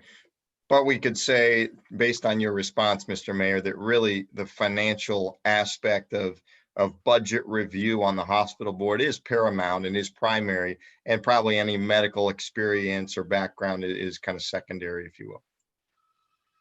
Yes, I would agree with that comment. Although the mayor, it's the mayor's responsibility to appoint one medical doctor to the board, and so Sure. that is a requirement of the positions. Okay, understood. And I can also say from my experience and just over the years on city council, I had a friend in the community, just kind of mention, I'd love to be on the hospital board. I'd love to be considered for that one day. And lo and behold, it wasn't long, through whatever series of events, won't get into that, but, the person raises their hand, makes it known that they'd like to be considered. And this is America. It's a place of opportunity and liberty and freedom. And obviously it's a place where someone can raise their hand and end up on the hospital board. And that's what happened in this case. So I just want to say that I've found that to be the case, Mr. Mayor. I wanted to ask you directly, but I've seen that to be the case. There's plenty of opportunity to be appointed to the hospital board, as evidenced by the example that I referenced. But so I don't see term limits as necessary. I don't hear of a lot of people that have been on the board for too long and are only thinking on a one-track level. So to necessitate this, by the same token, it may be a good thing for us to consider expanding the time frame and not lifting the limits altogether. But by the same token, I do understand that we want to try to treat the township representatives and the city representatives in the same way. So I appreciate the discussion and the answer to my questions. Thank you. Well, with no further conversation from council, since I know we're not really under a time crunch in terms of moving this forward, we'll just leave this on second evening.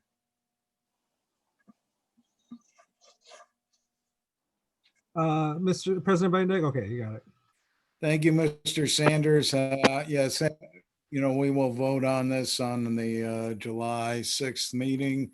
Thank you, commission members. I appreciate all your efforts and also sitting through one tonight as well. So thank you. That brings us to item 7 of the agenda, new business. The first item is resolution number 2020-33. It is budgeted, but what makes it unique is we need emergency repairs. So that part of this is asking to not have to go out for bids so the repair can be made right away. It'll be presented by Mr. Silvestri, but excuse me, Ms. DiPaolo, would you please read the title? Resolution number 2020-33, a resolution authorizing the Director of Administration to enter into an emergency repair contract for influent fine screens and declaring an emergency. Mr. Silvestri, the floor is yours. Thank you, Mr. President. I want to thank Nathan Coy, our utilities manager, our wastewater recovery facility manager, for being on the call with us tonight. Appreciate also the extensive memorandum with all the information that was provided to council. I'm sorry, Mr. Coy, Worcester Water Utilities Manager. Got your title wrong, forgive me.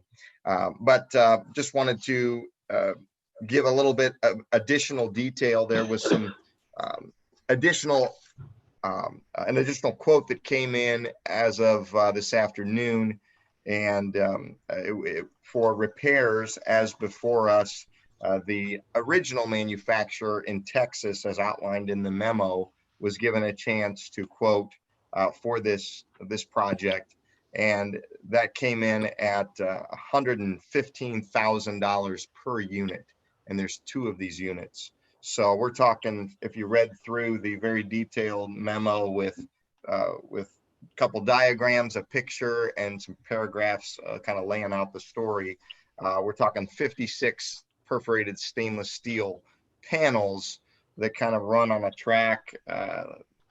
I would presume it's similar, like a bicycle chain on each side, and there's a lot of flow that is sifted in order to remove a lot of the things that get put either down a toilet or down mostly down a toilet, not the gray water, but they get put into our recovery facility and they need removed. So it removes the debris, and then we do that prior to treating, and then those screens are collected, dewatered, and the screenings are collected, dewatered, and sent to the landfill. So anyway, what's before you this evening is before you because after with the onset of COVID, additional flow has been seen down there at our recovery plant, which would make sense with the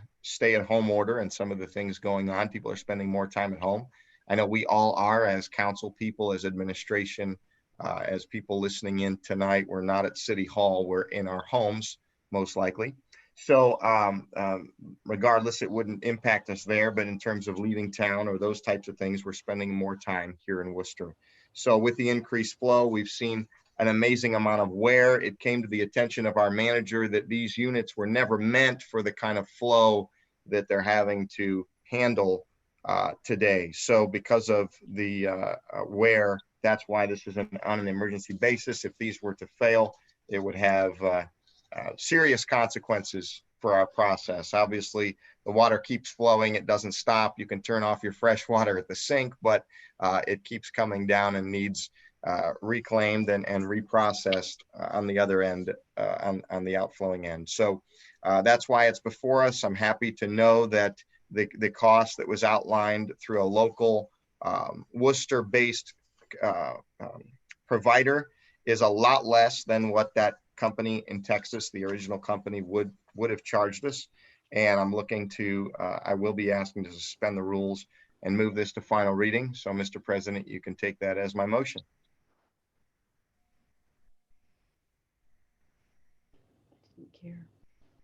You're muted, Mike. Yeah. I saw it was budgeted and what was being asked that it would be passed without having to go out for bid. Okay, so I move for adoption, Mr. President. Okay, I just try to keep you straight there, Mr. Silvestri. Motion to adopt by Mr. Silvestri. Is there a second? Is that Mr. Sanders? Is Second. that Mr. Sanders? Yes. Yes. Okay. So seconded by Mr. Sanders. Any further discussion? Mr. Coy said if it doesn't pass tonight, council will each get a rake and that you'll be scheduled for shifts to substitute for the screening. So I suggest we pass it. Can we bring our own rake? Yeah, you can bring your own rake. Seeing no further discussion, would you please call the roll on the motion to adopt? Myers, Yes. Sanders, Yes. Silvestri, Yes. Warden, Yes. Ansel, Yes. Cavan, Yes. Bastancik. Yes. Okay, resolution number 2020-33 passes. Brings us to our last piece of legislation, ordinance number 2020-21. It is slated for 3 readings that will be presented by Mr. Sanders. If you would, Mr. Paulo, please read the title. Ordinance number 2020-21. An ordinance instructing the city administration to submit statutory notice of council's intent to establish a tax incremental financing district and adopt an economic development plan to support the provision of a direct development grant to enable the creation of the Melrose Drive residential subdivision project and declaring an emergency. Mr. Sanders, the floor is yours, and thanks, Mr. Paulo. Thank you, Mr. President. What we have before us this evening is simple as it states that this is a notification to the county, to the Worcester City Schools, and to the Wayne County Career Center that we are looking to establish a TIF zone, tax incremental financing district in our community. At this point, we're not approving the TIF. They're not approving anything other than to send to, like I say, the appropriate parties who have a 45-day review process. And at this point, as we saw by applicant and by a number of other business leaders, from a time standpoint, if we going to take this request seriously, we need to process this thing so that 45-day this information can go out and that 45-day clock can start moving forward. I guess with that, I would like to open the floor up for any conversation. Craig? Yes. Yeah, this is Bill. Couple of questions I'd like to ask the developer. I guess the number one question is why do they need this to develop a piece of land? It's fairly, it's not what I would call, doesn't look to be a hard piece of land to develop. I don't understand why this is even needed. If the developer could maybe elaborate for us, that would be a big help, I think. Mr. Baker still there? Jerry Baker here. Thank you. Yes. We're trying to get the cost of the lot lowered to fit into that affordable cost. That's the reason. As simple as I can make it. Let me say a couple of things. I've done a lot of development in Worcester. I've never got any infrastructure, and I've spent over $8 million putting infrastructure in and giving it to the city, and we sold the land. a good example is I'm ready to build a building on a street that I put in, which is the Riffle Road extension. And I put all the infrastructure in, and I go for a permit, and I've got to pay $22,000 to hook into it now. So, I mean, we can look at things a lot of different ways, but on this development, we're looking to lower the cost on the lot to help make it more affordable. As simple as that. Yeah, there was a couple of questions on this. The administration gave us a couple of examples of what your costs, your costs are, and then what the administration think should be. And one of the things they might have suggested was going with slightly less footage in the front of the lot where you can get some more homes in, which according to their analysis will increase density and market rate infrastructure and then lower the property cost down to about 26,000, which is lower than what you have with the TIF. Am I reading that right, Jonathan? I know we had talked about this a few times. So we examined a couple different options for this. This particular request actually originated as a request for a 50% CRA. And we tried to explore a couple different options to see how each of those scenarios would play out. So in your in the agenda packet this evening, and I apologize, that would be on page 63. We've outlined what those three other alternatives would be. So alternative option one, right now is the situation is the reported cost of the infrastructure. Here, if I'm looking at page 64, we have a $650,000 acquisition cost with the $75,000 engineering and $1.8 million of infrastructure. So the cost to develop 72 lots from all of that, which is a total of $2.525 million, would be $35,000 per lot. If it's possible to have lots that are at lower width, this is the one alternative that we explored. We believe that if you had primarily 60-foot lots with maybe a few 55-foot wide lots, you could have the alternative outcome with 77 homes. So that would add an additional 5 homes onto the site. This product is proposed as simply Ryan homes, and this product line is a 35-foot wide house. And so a lot of subdivisions in the area using this product have lots as small as 50 feet. That might be, right now zoning does not permit that. That's too small for the current zoning. But if that could be brought, we could add a couple additional homes. Additionally, we worked with our city engineer. We spend a lot of time in the city looking at and working on infrastructure projects ourselves with the construction of roads, parking lots, reconstruction projects.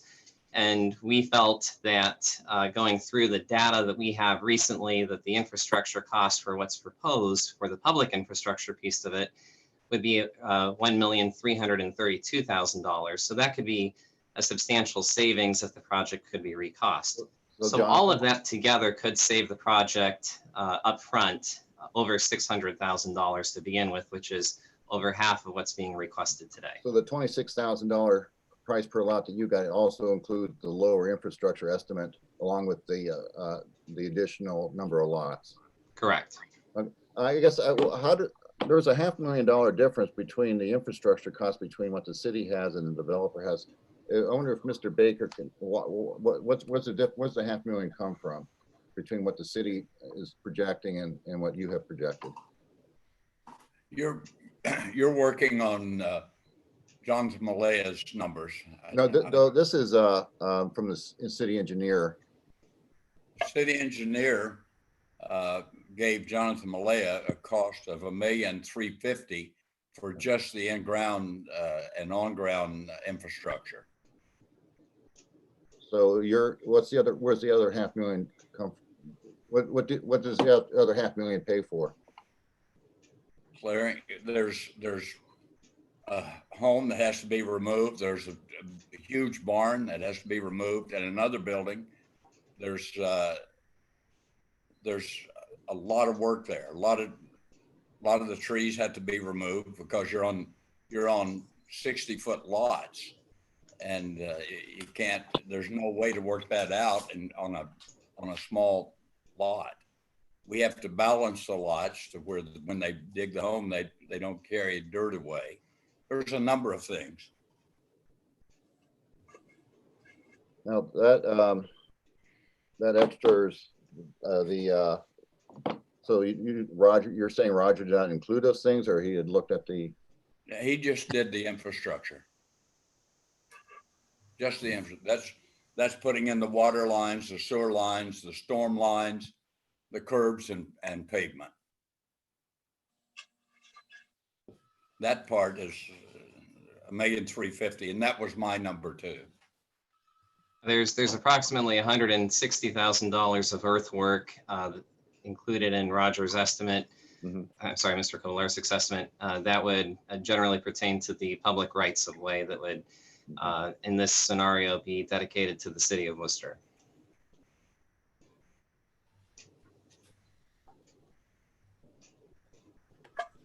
No more right now. Thank you. I have a comment if I could, please. Okay, thank you. I understand that the homes will not necessarily fall under the affordable housing category, but that they're projected to sell in a bit of a higher price range reflective of the lowest cost to build a home in this area. Unfortunately, as stated in the proposal draft that we received via email in our packets this week, there appears to be no guarantee that the developer will adhere to those prices, once the homes are actually constructed. And I would feel uncomfortable providing TIF for a project that has that sort of ambiguity. I feel like our community is definitely in need of low to mid-level priced housing. So if council passes this measure, we need to have some sort of insurance that it will be used for that, and that there's not going to be a price hike months down the road after construction has begun and the TIF has been approved. Ms. Warden, one of the, like you say, just to speak to that specifically, we had Exhibit A, which was part of the packet. We also received Exhibit B, which was potential future ordinance related to the actual TIF. At that particular, with that ordinance approving the TIF, that type of language could in fact be added into that ordinance. Thank you for the clarification. I'd like to make a note that we look at that further when that legislation comes in front of us. Well, as my understanding, we have, yes, we will most certainly take that into consideration, or it will be added. Thank you. Mr. Sanders, if I may weigh in, tonight's piece of legislation is just the look at designating this area as being eligible for a TIF district. Is that correct? And the details with regard to the development down the road would be come subsequently, which you alluded to just a moment ago. That is absolutely correct, Mr. Beitendijk. I mean, this is strictly just to allow us to send out the information to the, like I said, the county, the school systems, Wayne County Center, to allow them to notify them that this is what we're looking to do. That's all that this legislation is this evening. We're not authorizing it to move forward. We're not doing anything other than to send out to those parties notification that we're considering this. Mr. Sanders, this is Scott Myers. I agree that this is just the notification. I would like to see us move forward with this at this point, writing and drafting the requirements and the process. I think does require some attention and some detail, so that our businesses and the community and our developers know what the rules are. Here's what you got to do to get one of these. It's got to be clear and concise. And I think that has to be drafted. Notifying those parties that you listed that we're considering this, I think is important too, in order to get feedback from those people who are our community partners as well. So getting this notification out so that we can possibly get input from them as we go forward with drafting any kinds of legislation that would support this in the process, I think is important. Yeah, well stated, Mr. Myers. Yes, that's exactly it. Again, with the 45-day basically there's 45 the associate parties have 45 days in which to respond to us. That gives us time to be able to look at all the items that have been discussed here. Mr. Sanders, can I make one clarification? I just want to make sure everybody understands moving forward, and I'll defer maybe to Jonathan for some details. This is just a notice, but the notice does include some of the details in regards to the dollar figures, for instance. The original application was for $1 million. Jonathan referred to some other alternatives. So you have the submitted alternative as applied for in your packet. You also have a couple of other alternatives that are entirely really up to council's discretion. You know, you can decide if you wanted to give a TIF of a lesser dollar amount. You could do other things. So that's why those are in there, so that you can just see the impacts those would have. So you can see the impact of $1 million in TIF and how that affects the overall cost of the project, how that affects how much the lots sell for, and how much that affects then impacts the taxes then. Then you have a couple other options just so you can see those. So what I wanted to make sure, there's some statutory notice requirements in my understanding, and Jonathan can correct me. So this is just a notice, but it includes that $1 million. If later you decide in your discussion on maybe another dollar amount, that restarts that 45. So you could wait, and then if you decided it was some other dollar amount, then you're back to a renotice in a whole nother 45 days. So I just wanted to make sure you understood that, because if there's any thought of actually evaluating some of those other alternatives or having further discussion on a dollar amount, that would, possibly be a reason to wait, maybe one reading where you could have that discussion, and that would be less of a delay than a whole nother 45 after you had a 45-day. If I'm being clear there, hopefully I'm not. And if I could chime in too on that issue. So where we're at right now is that this is to vote to provide notice as required by the Ohio Revised Code to both the county commissioners and the schools. That has to be done, as everyone said, 45 days prior to passage of any legislation. One of the things that has to be provided with that notice is a copy of the proposed legislation. Currently, that proposed legislation is incomplete. So we had sent a draft of that legislation to Councilman Sanders. He has sent back something with some questions on it. So if we did pass this tonight, you would be passing something to send notice of of legislation that is not currently complete. What we're really looking for is, we were told pretty clearly that council wanted to be a part of the discussion of what was sent. And so based upon that, we're really looking for council guidance on what this legislation is going to be. Beyond that, there was also some pretty clear direction that we were looking to have some limiting legislation on what the criteria for granting a TIF would be. That has not been discussed, nor has there been any suggestion from any council member on what that legislation would look like, where we do not really feel comfortable drafting that legislation ourselves, because it was very clear that council wanted to do those things. So I really do think that before you do move forward with passing this particular legislation, it's probably best to keep it at, just send it to second reading at the next meeting, basically because there's a lot of decisions that really still need to be made. And council has told us they want to be the ones who make those decisions. They don't just want us to provide legislation to them that they will vote yes or no on. So if I may add, Jonathan Millay here again, the crux of the notice is, Mr. Scavelli mentioned, is the Exhibit B. This is what is proposed as Ordinance 2020-2022. And this particular ordinance is what a community or a Ohio municipality is required to provide to the school districts and to the county commissioners up front. So in a way, and this is what makes TIF a little bit unique compared to some other incentives, is that there's it's very transparent.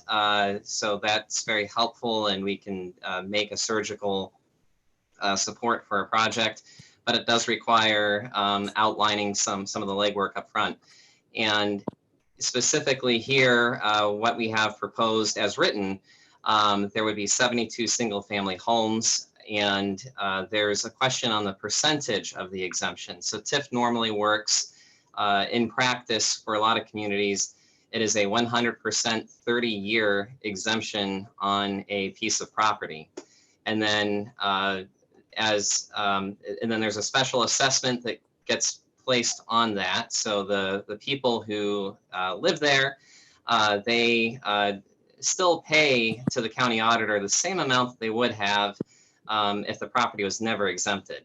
But the difference is what's called a payment in lieu of tax, and a very sizable amount here. And that would go into a special fund that the city of Worcester would manage. Out of that fund, some of those funds could be redirected back to some of our more local organizations like the Worcester City School District. Some of it can be dedicated toward strictly infrastructure. And it can pay for things such as a grant, which is proposed here to enable the construction of a subdivision. And then any residual income that would be developed from that could be used to pay for road repairs, road rehabilitation, reconstruction over the course of the following 30 years. Eventually, once the TIF drops off, funds stop coming in to this fund, and instead of paying payments in lieu of taxes or pilots, people go back to paying regular tax. What's important here is we need to define in this legislation, this Exhibit B, what specifically it does need to say before we send this out to our partners. Because if we decide later on that, well, maybe we want to change the percentage, for instance, there's a couple of different approaches that can be taken. You don't necessarily have to ask for a 100% 30-year abatement or 30% exemption. I would strongly recommend doing so, though. But those decisions at this juncture need to be made and understood before that notice can be given. And otherwise, we run the risk of, if there's an amendment that needs to be made to this Exhibit B, that could restart the 45-day review, and it's 45 business days, not normal days, so that can add up quite a bit. Jonathan, can I?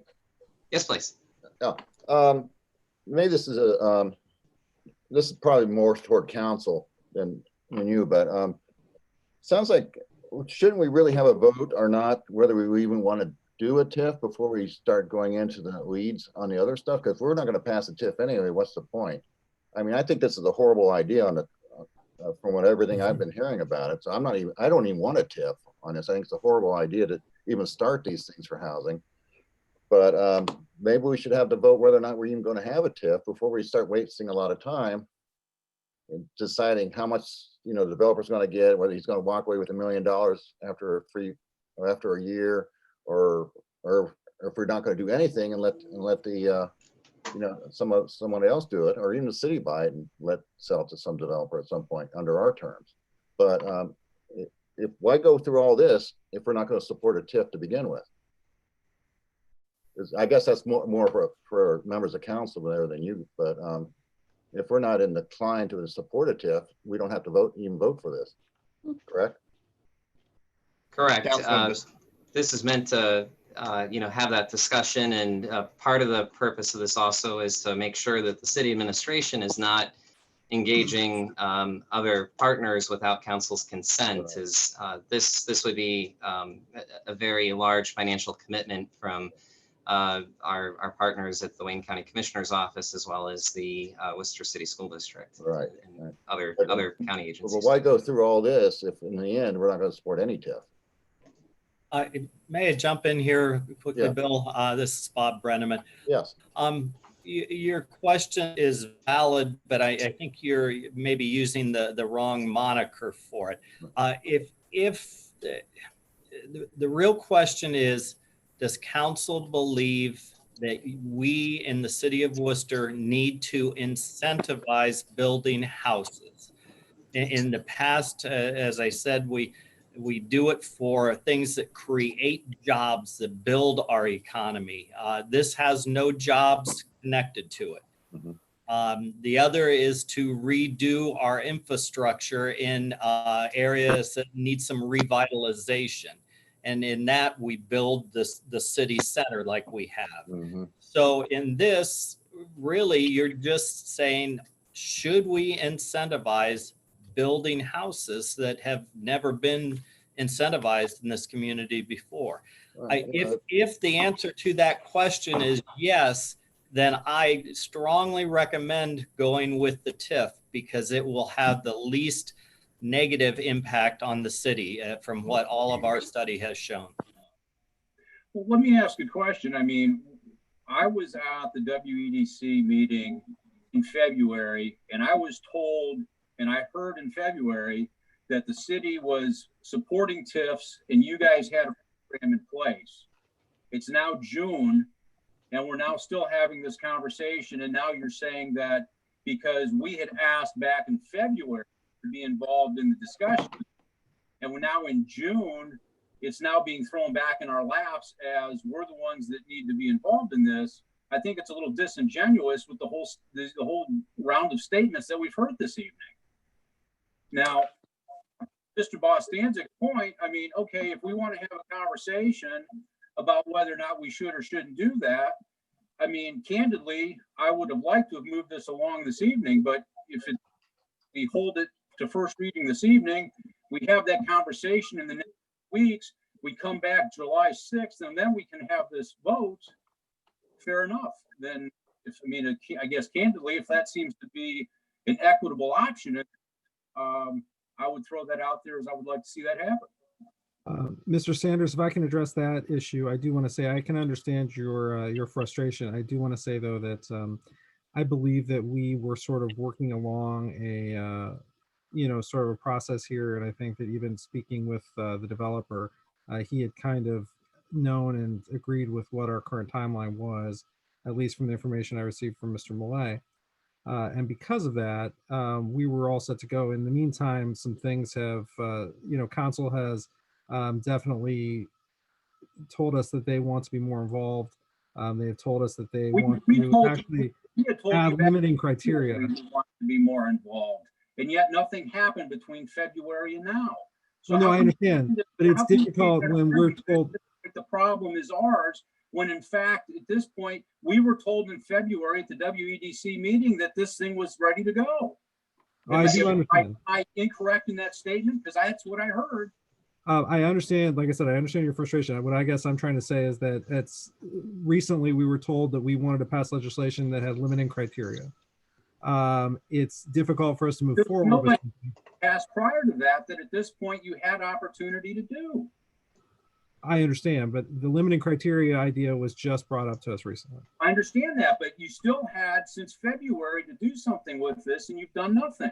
Mr. Sanders, if I, but yet at the end of the day, that was just something that was brought up 2 weeks ago.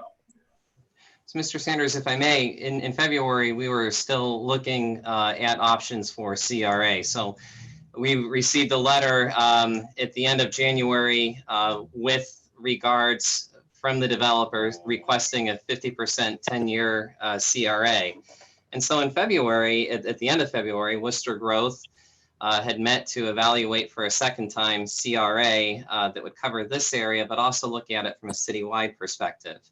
And after further analysis and finding there was a large fiscal and economic risk with CRA, in addition to the legal ambiguity of using it citywide, we evaluated TIF further. We still needed project details, and so working with the developer as of the middle of May, we finally were able to have a proposal together on TIF, what it could look like.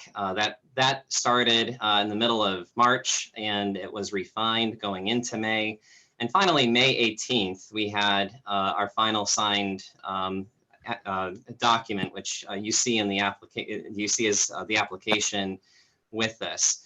So in the last 3 to 4 weeks, now that we have a defined project, we have moved forward with being able to fashion what a economic development plan would look like, which is a required prerequisite of being able to create a TIF district, not only for this project, but to also serve as a template for what any residential TIF project could look at. So we've utilized what information we had. We've worked very quickly with that, but the issue here is that if you were to revisit the Wooster growth minutes, we were discussing at that time the citywide CRA, and it's still true today with any way that we take a look at the project. If incentives are going to be granted for residential development, then TIF is the better option of the two, because it is a legal option. It's a more surgical option, and it's a more transparent option. That doesn't necessarily answer the question, though. What is the philosophy of should we be incentivizing residential development or not? And Jonathan, if I might jump in here, really, Mr. Sanders and all council members, one question is all that's being asked of you tonight, and that is, do you want to use taxpayer dollars to incentivize the building of houses in our community? If you come up as a collective group with an affirmative yes, then the TIF is the way to go, and we can all move forward. Thank you, Mr. Mayor. I just want to jump in here if I may. Craig, I think you still have the floor as the sponsor of this, right? Correct. Go ahead. Okay. So I appreciate all the discussion. I appreciate the administrator bringing it to our attention that there is a dollar amount connected with this. If I go back to the title that was read by our clerk at the beginning of the discussion of this ordinance, we're instructing the city administration to submit statutory notice of council's intent to establish a TIF district and adopt an economic development plan to support the provision of a direct development grant to enable the creation of the Melrose Drive residential subdivision project. I will say that fundamentally, I have an issue with all of these things being wrapped up in this ordinance, because Mayor Brenneman, I can respect the fact that you're boiling this down, and I understand what you're asking of council. Do we support the incentivization, if you will, if that's a term, incentivizing the building of homes, residential construction, using taxpayer dollars? I get that. I guess for me, now that we're saying we needed to be involved in this discussion, and I had heard rumblings of this, and I just want to back up and say that I had brought some issues to Jonathan Malay's attention in terms of, blighted homes, those types of things. Obviously, all of that has been exacerbated in some respects by the whole COVID situation. I get all that, but he had mentioned the TIF. And so we were talking about some other issues, and in the process of talking about that, he said this was something you guys were working on. And that was months and months ago. So I appreciate the work that the city has put into this. I have an issue initially with creating another stream, another structure administratively on top of everything else that we offer. So my first question is, How effective is this? So Mayor Brenneman, if we're supposed to handle this carefully, I would ask if you could, if you already done some of the legwork, can you give us names of communities, people that we can contact in other communities that have already been down this TIF road? Let's not reinvent the wheel. Let's look at the data that's out there, what's already been done, what's worked, what hasn't worked, what's been positive, what's been negative. Can we do that? That's the first segment of my question. David Estrop, past superintendent of schools here in the city of Worcester. Okay. Now with Springfield, Ohio, and they have a TIF. And we used his knowledge and his team's knowledge of working that TIF. And they highly recommended doing a TIF for a greenfield area and not a CRA for redevelopment areas. Okay. Are there any other great examples? Anyone who's seen amazing success with this? Jonathan, you probably have better knowledge on different other areas that could be contacted. So TIF is the tax incremental financing is a tool that's used nationwide. When it comes to residential subdivisions and residential development in areas that are non-blighted, Ohio is one of two, or I believe possibly three other states in the entire union that even permits TIF to be extended to greenfield sites. So that's a uniquely aggressive strategy that our state offers. Traditionally, we have taken a look at communities such as, I want to say, well, one example that the Worcester Area Chamber of Commerce provided to us is the City of Independence. They have utilized TIF as a income revenue stream, because essentially what TIF is doing is with that 30-year 100% tax exemption, monies that would generally be going to, let's say, Cuyahoga County and schools and so forth, a portion of that gets funneled into an account that that particular city utilizes for road reconstruction and road maintenance. And it's an income source. Instead of utilizing general fund dollars, they're recapturing dollars that are generated from properties that their own citizens pay for. And instead of going out elsewhere to the county, they're making sure that they get reinvested locally. So that's one way to look at it. And Jonathan, correct me if I'm wrong, but those are used to defray the cost of some of the common infrastructure burdens associated with some of these allotments. More recently, yes. Traditionally, they've been off-site. So it might be like a road entrance. It might be sidewalk, streetscape if you're in a downtown area. If you're dealing on the residential side. In the last 18 to 24 months, we understand that some communities have begun more liberally interpreting TIF to mean that on-site infrastructure such as road, water, sewer, the types of elements we're discussing for this particular project can also be included. The only prerequisite. Go ahead, I'll let you finish with that prerequisite. Go ahead. That prerequisite is that the city engineer would deem that that particular site does not have sufficient public infrastructure in order to meet the demand for it to develop, hence the economic development plan that we have. I see. Okay. So I guess my second set of questions is this. Based on the developers that call Worcester home and love to do business here, and I would absolutely and definitely put Jerry Baker in that category. And obviously he has colleagues. I shouldn't call them colleagues. They're probably competitors, right, Jerry, that do the same thing he does and want to see Worcester thrive and continue to flourish.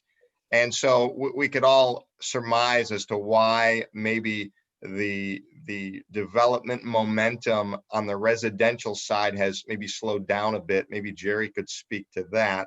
So that's one thing I'd want to analyze is why has there been less outlay?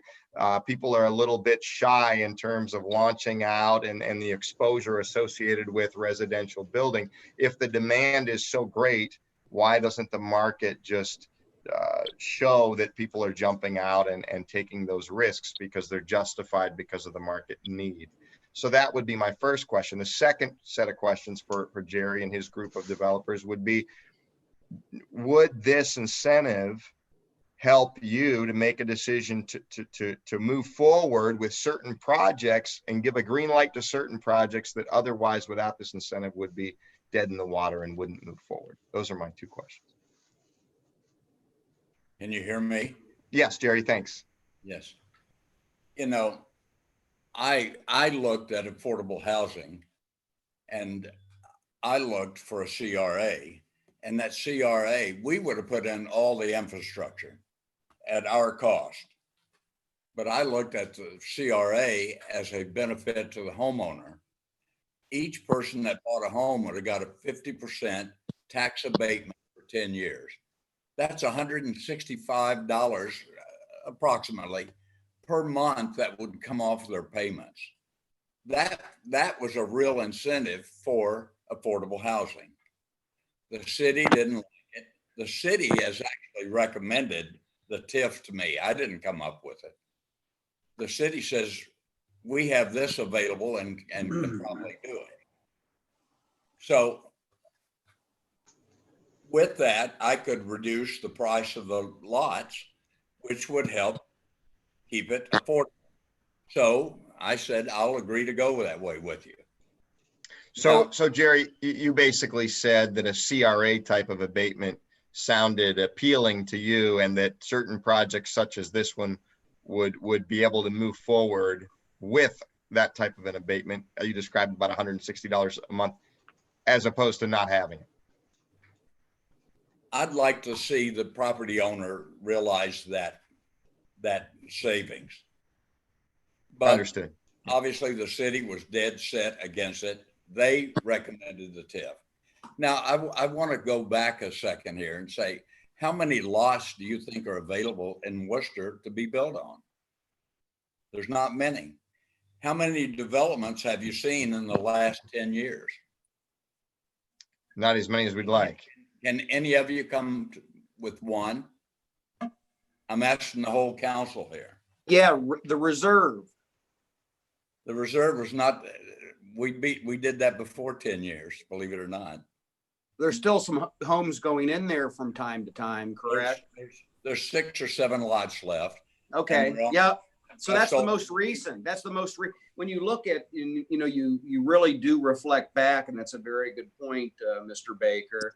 You know, you look at Deer Creek and you look at the reserves and you look at the Hunt Club. I don't know of another developer in Worcester, Wayne County, that has went into a parcel adjacent to the city in a period of 5 years have built 40 houses. So you are the only subdivision developer in the city of Worcester. Correct me if I'm wrong, other council members. Is there now? There's builders that build, 5, 7 houses a year on existing lots or vacant lots within the city, but to go in and take a green field and develop it and put water and sewer and streets and curbs, I don't know if there's been another subdivision in the last 15 years. Has there, Mr. Mayor? I would say Tartan. Alan Ratliff's development off of Shellen Road that's now owned by Weaver Custom Homes.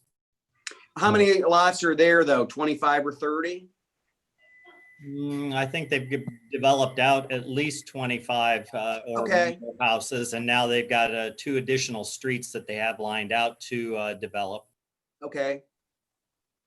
And we additionally have Springwood, and we've also seen some growth with Weaver Custom Homes to the north. But these have been small developments, piece by piece over time. And I think one of the things too that we take a look at with Worcester, and we have some statistics in the packet, we have been fortunate to see an overall growth of housing units that surpasses that of our neighbors in northeastern Ohio. That said, when it comes to single family housing, that's a much tighter market. We're still doing better than a lot of communities. One of the things that we're fighting, however, is even though today Worcester still has a stronger growth rate than the state of Ohio as a whole, we are down substantially in terms of growth from where we have been a decade ago and then a decade before that. So we are, northeastern Ohio as a whole has become pretty much flatlined, actually losing population. Whereas Worcester has been kind of a bright light with that, but it's still been relatively anemic. So to my point, I guess, Mr. Baker, you bring up a good side to this argument, and that is if land availability is a bigger criterion than these types of incentives, what are the things standing in the way of that? I mean, to me, to bring up, to go back and talk about the need, if it is land, then we're gonna talk about this TIF. If we approve this TIF, we're still not going to see an increase in housing developments that we're talking about if there's not enough land available. So, you know, but Mr. Baker, you're one of the visionaries that I think our community is blessed to have, in that you know how to walk through a field and look at what could be and purchase the property and have it annexed and add it to our city, and, you know, in a residential capacity. Why are there other things that have limited your desire to see more of that happen?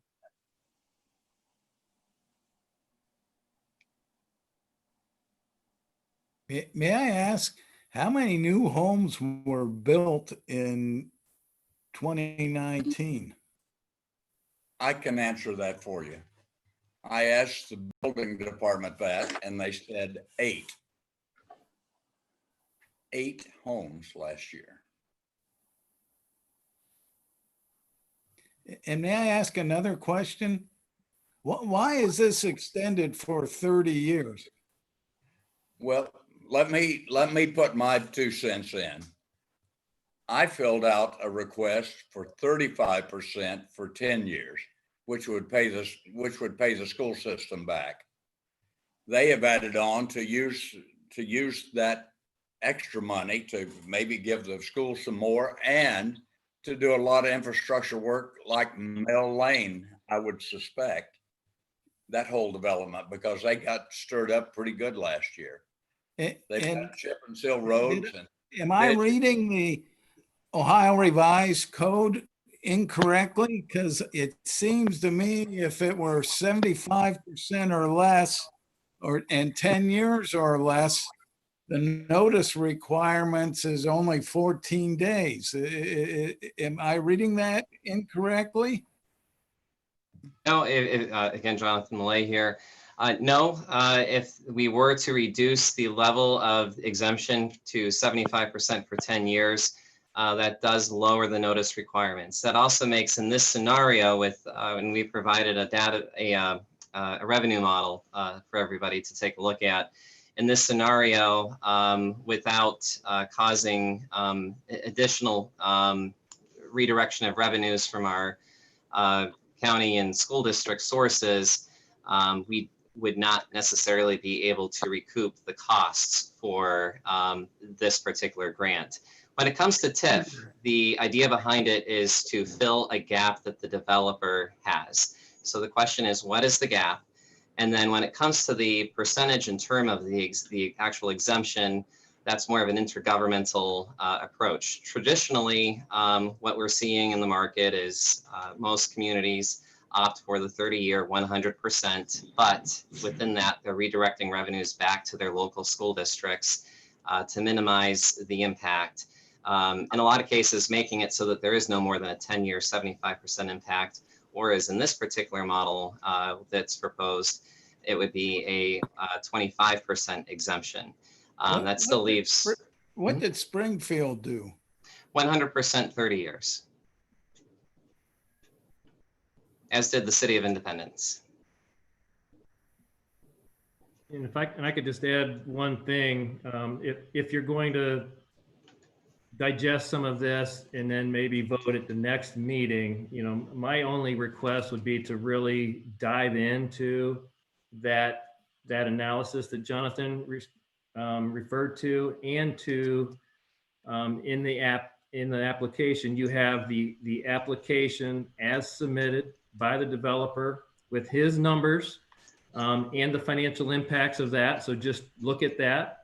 And then look at the other numbers and alternatives that are in there, just so you have an understanding of how all those numbers work together. And I think Bob said it at the beginning, you know, so everybody's going into it eyes wide open and just understand all of that, because that has the effects it has on the house cost that Mr. Baker mentioned.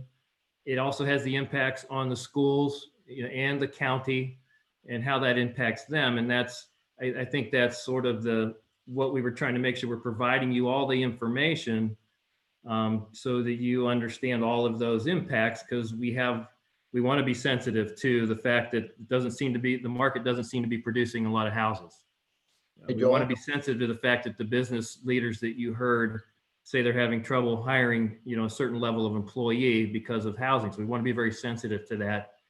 See if there's something we can do to meet that need. We also want to be sensitive to those partners that are going to be giving up some funds, which is the schools and the county as well. So that, I guess that's all I'd like to say is, you know, if you're going to wait, you know, 1 more or 2 more weeks for the next meeting to dive into those numbers, just so that's why we provided all that information. So you understood try to give you an understanding of all of those impacts. Not saying one way or the other. I mean, we're saying, here's a TIF. If you want to do that, there's a way to provide some subsidy for this type of development, a legal way that we can do that. So Hey, Joel, can I jump in just a second? Mr. Baker? Yes, me? Yes. Yes, thank you. You know, why don't you guys do a little math while we're talking here? You know, if we have 72 homes, and let's say they average for simpleness, $200,000 each, the taxes on that home is $3,800 a year times 72 lots, or 72 homes. That generates $273,600 in a year. In 10 years, it would raise $2,732,000. In 30 years, it would raise. Why don't you figure that out? I want your eyes to get big. Okay. All right. Craig, can I jump in? Bostancic. Yes. I have one of the same concerns about this I had with the CRA with Caliper about setting a precedent.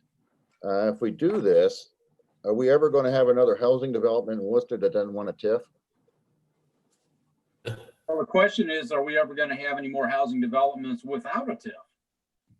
If the need is there and the demand is there and the land is there, it's going to happen. But Well, I'm trying to get. It doesn't get my seem to head be around. happening with 8 houses last year. Is there land? But hold on, because question, Mr. Bostancic, we have had inquiries from at least 3 other developers besides Mr. Baker that if this TIF goes through, they are interested in looking at a TIF. So that's why we're saying be careful how we create this, because the next person in the door is going to be expecting the exact same thing. Right, exactly, because I think, can I finish one thing here? I think what's going to happen is, I mean, if we're going to have TIFs, they're all going to jump in, yes, because what they're going to end up doing is making a hell of a lot more money than they were the first time. There's nothing wrong with making a fair profit, but you're getting, if you're doing this wrong, you're going to give $1 million to somebody to do it, because the city's going to write a check to the developer for $1 million in the course of 3 payments in 1 year. Everybody else is going to want that. So are we doing houses? I think what I think it looks like to a lot of people is the golden goose, because instead of developing houses like they've always has with a certain profit margin, they see that the cities are going to start giving them a TIF, and all of a sudden they're really going to love that. And everybody likes to make money. I don't care if somebody wants to make a lot of money, but it's got to be fair for us and fair for the city. If we're going to subsidize their profit margins, that's a different thing. And I think that's what's going on here. We're never going to have another housing development around here unless we subsidize them. And that's going to keep happening. Well, you know, they want it, and you can't. What is happening to a fair profit margin on a development? Why do they need the extra money that's going to go in their back pocket like that? I mean, who wouldn't want it? But the city's paying for the extra profit. You can make a fair profit. But this right? is What am I missing on this? I don't understand. Well, this is for not all developments, but for to keep houses within a range that these businesses are wanting to hire people or have hired people that bring them into the city. But Mike, $200,000 is not an affordable housing. The rank and file at Gojo and at Scheffler and any other thing, are they going to afford a $200,000 house? Are you telling me that? Is anybody telling me that that's what the rank and file is going to be buying? That's what they need is workers. Working in Scheffler, they can afford a $200,000 house. I'm not saying it's not at the top end of it's not going to be at the top end of their purchase availability, but it is doable within I know that. some people working there and they make nowhere near what they need to make a $200,000 house payment. I think we subsidized giving them a ride to work about 2 years ago because they didn't have the money to drive to work. Where they Right? Right, exactly. Where's the market for that in this town, except for the executives coming in? We need affordable housing. We need some apartments and that workers can live in. That's why we did the project on 585. I suppose I would say if we had another project like that, we'd fill up. that's kind of what we're being asked to do then, is to take the time to, basically we approve the idea of a TIF now, and then we nail down the details so that we don't find ourselves in the same position that we are with the ambiguity of the CRA right now, where it's really left up to council's discretion. And we all have kind of differing opinions on, what might make an eligible CRA candidate. So There's perhaps nothing wrong with development money coming from the city if it's for the right thing, for the right purpose, and it's good for the taxpayer and it's good for the city. Now, if we're going to line somebody's pockets with some extra money, that's not good taxpayer use of taxpayer money. I mean, that. Bill. Yes. I pay a lot of taxes. We all do. And And what's happening is the school system, we're paying more because we just approved narrowly a tax increase for everyone that has a house in Wooster or property. So we're actually paying more now so we can subsidize tax abatements for housing developments. Well, that's That's why what's you don't happening. see up, any- brought Mr. up the Sanders? school. They have a $44 million war chest. Mr. Sanders? Mr. Ansel. Thank you. Interesting discussion. And I just want to make a couple of observations and points and then make a recommendation that maybe we have a 5:30 working session prior to our next council meeting to deliberate and discuss more of these concepts. The TIF work and review process was very challenging and difficult because there are few examples as noted. Going through the numbers presented by Jonathan, and there are lots of numbers and information there. In my opinion, after the preliminary review, if the project does fast track as Mr. Baker envisions, and in 2 years, hypothetically, they were all sold and built and it was an existing community, he's actually far better off with the TIF than he would be with the CRA. The city then has some long-term opportunities there to generate additional funds for infrastructure maintenance and payment to the schools in lieu of taxes or sharing some of those receipts. And that's the best case scenario. The city has risk if the project doesn't get traction and they've invested that money and we're not getting our reimbursements after the initial term, the initial period. So understanding the inherent risk, the TIF actually could be better for the developer than a CRA. The CRA simple math, because the simple math there is Mr. Baker in this development with the request that he had initially 10 years, 50% would be $12,000 to $15,000 a parcel. And he would take all risk in terms of putting the infrastructure in. The same challenge that we're pondering right now, making a $1.5 to $2 million infrastructure investment plus $1 million, let's just say that. because you can debate that. There's conflicting numbers there in the comparative review. So very complex, very unique. And we've been kind of guided away from the CRA because that's simple, efficient, but that is not supported by the Wooster Growth Corporation and the Wooster City Schools. So we have this kind of impasse that we've reached. We've tried to get creative, but the CRA is a complex structure, and it's going to be high annual ongoing maintenance to collect those funds, accumulate those funds, earmark those funds, distribute those funds.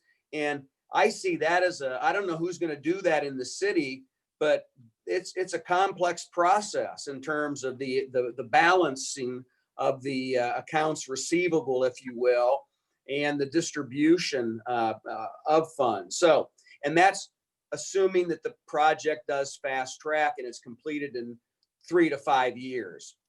If it doesn't, then there's inherent risk on behalf of the city, of which counterpoint, the developer initially says, I'll take that risk.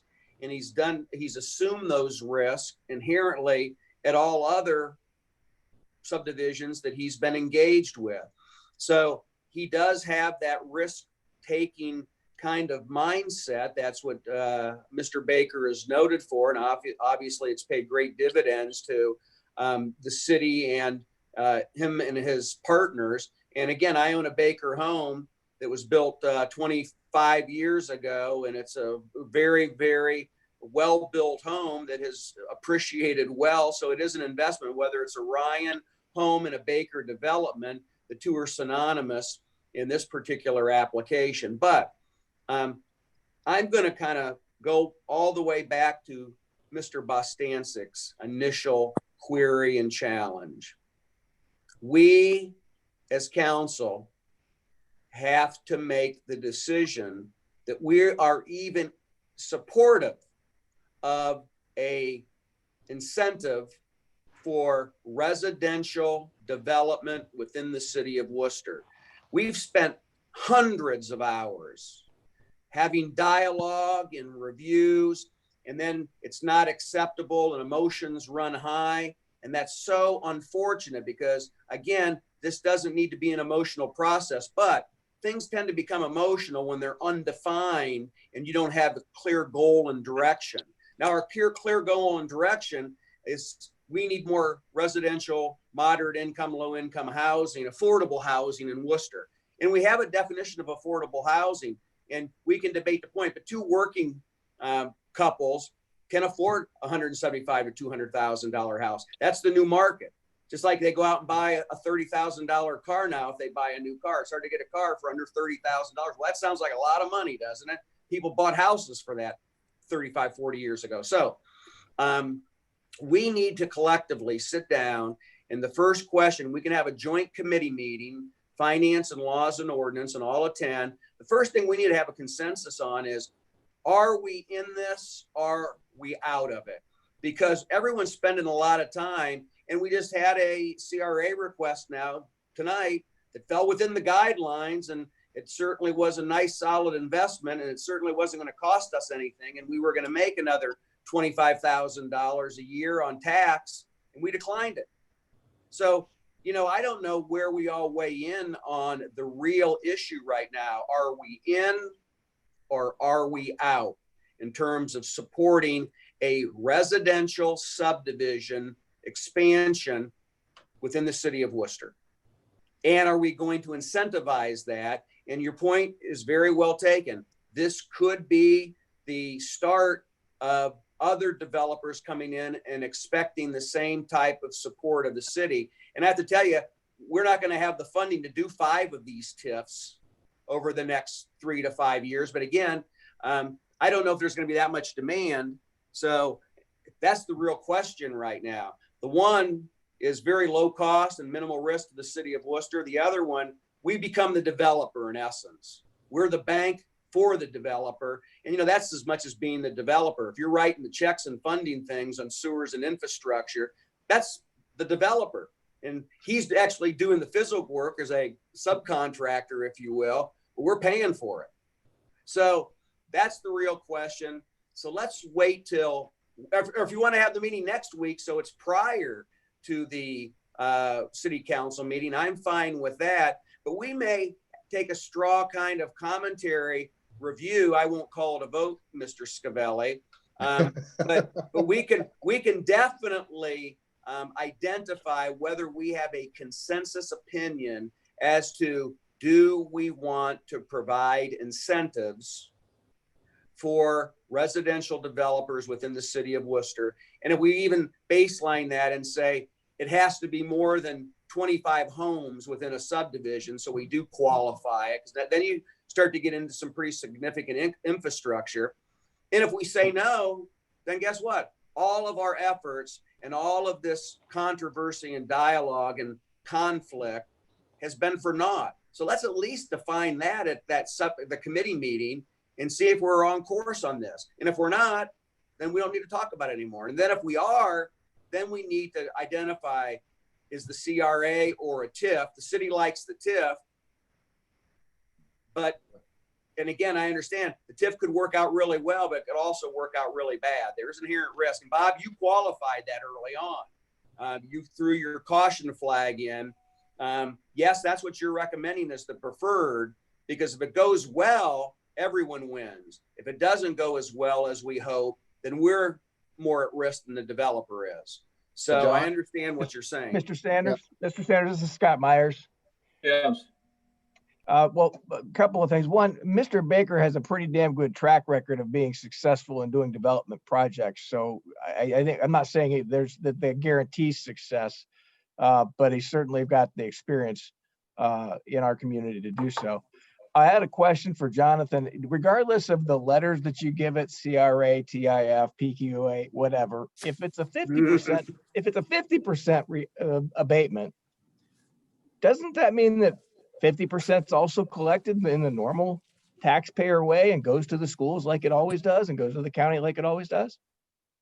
Correct. Why not do a TIF for 50% like the developer wanted in the first place? We can do it in 14 days. Well, what's nice schools about get half the money instead of no money. Well, what's nice about the proposal here is that TIF allows communities to keep their tax dollars hyper local. So in this case, instead of going to, like, let's say the Wayne County Library, the Wayne County Commissioners, we can pull those back, and the school district, in this particular scenario, which again, we have in the revenue model, they experience a 25% exemption rather than a 50%. So that keeps $400,000 of Worcester taxpayer dollars still in Worcester. Whereas with the CRA, it just effectively disappears. You're not purchasing the infrastructure. It's money that's effectively lost, and you can't redirect that. It's a flat 50% cut. So TIF again allows you to be very strategic, solve the actual need. It helps you to define what is that gap that the developer needs to overcome, and then how can we, as a community, partner in that gap, and at the same time hold our school districts and other economic development partners as harmless as possible with redirecting revenues away. That's, Jonathan? This Yes. is Bill again. I'm sorry to keep jumping in on this stuff, but this is something I'm very passionate about. From what I understand, when they were a citywide CRA is the school system's worst nightmare. Is that? Have you been? That's what I've been told. They have been told other people. Is that pretty much? In the conversations that we've had, as we said, we've explored this option several different times, most recently back in February, and that what was a very deep concern, because it is a substantial amount of revenue that our local tax payers would end up foregoing. But at the same time, with it being 3 and 4 bedroom homes, this is a development that would welcome families as we need to do. We need more people in our community. However, that adds additional cost burden onto the school district. And so that's the feedback that we have received. I think that they can more eloquently explain the direct economic impact that they foresee. In general, when it comes to development in the city of Worcester, residential homeowners are basically funding a little less than half of all the real estate millage taxes that go into funding our local schools, which is kind of unique. And that owes to our city's strong efforts with programs like EASY and CRA to get primary industry boosted in our community. And that has that economic multiplier. A part of that economic multiplier is the residential.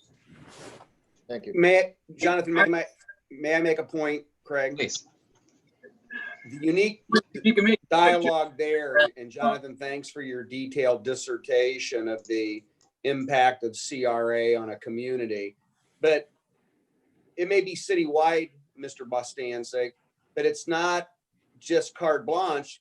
Case in point, we just had a qualified CRA that met the criteria that we were turned down. So we get to review every one. A council gets to review every one at face value and make that decision. That's the check and balance in terms of the citywide CRA. And I'm certainly not propagating that. No, I don't want anything to do with that. But I'm just saying there is a check and balance because we get to review every CRA. We can say yes or no. We get to make the decision.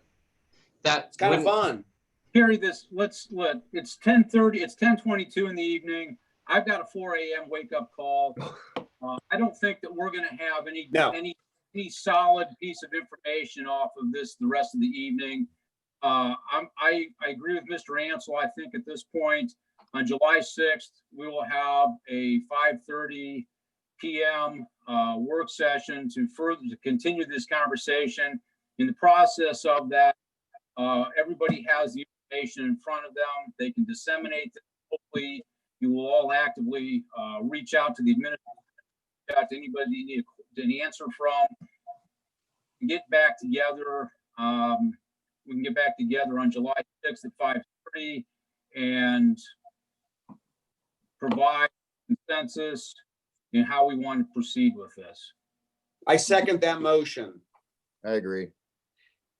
All right, with that, then, Mr. Well, I'm going to just weigh in and say that discussion is over and we've considered having the first reading of ordinance number 2020-21. And now we are moving to miscellaneous, and we are going to start with Mr. Silvestri. Thank you, Mr. Beitendijk. I'll be brief. And Well, while I've heard some of the haven't been yet.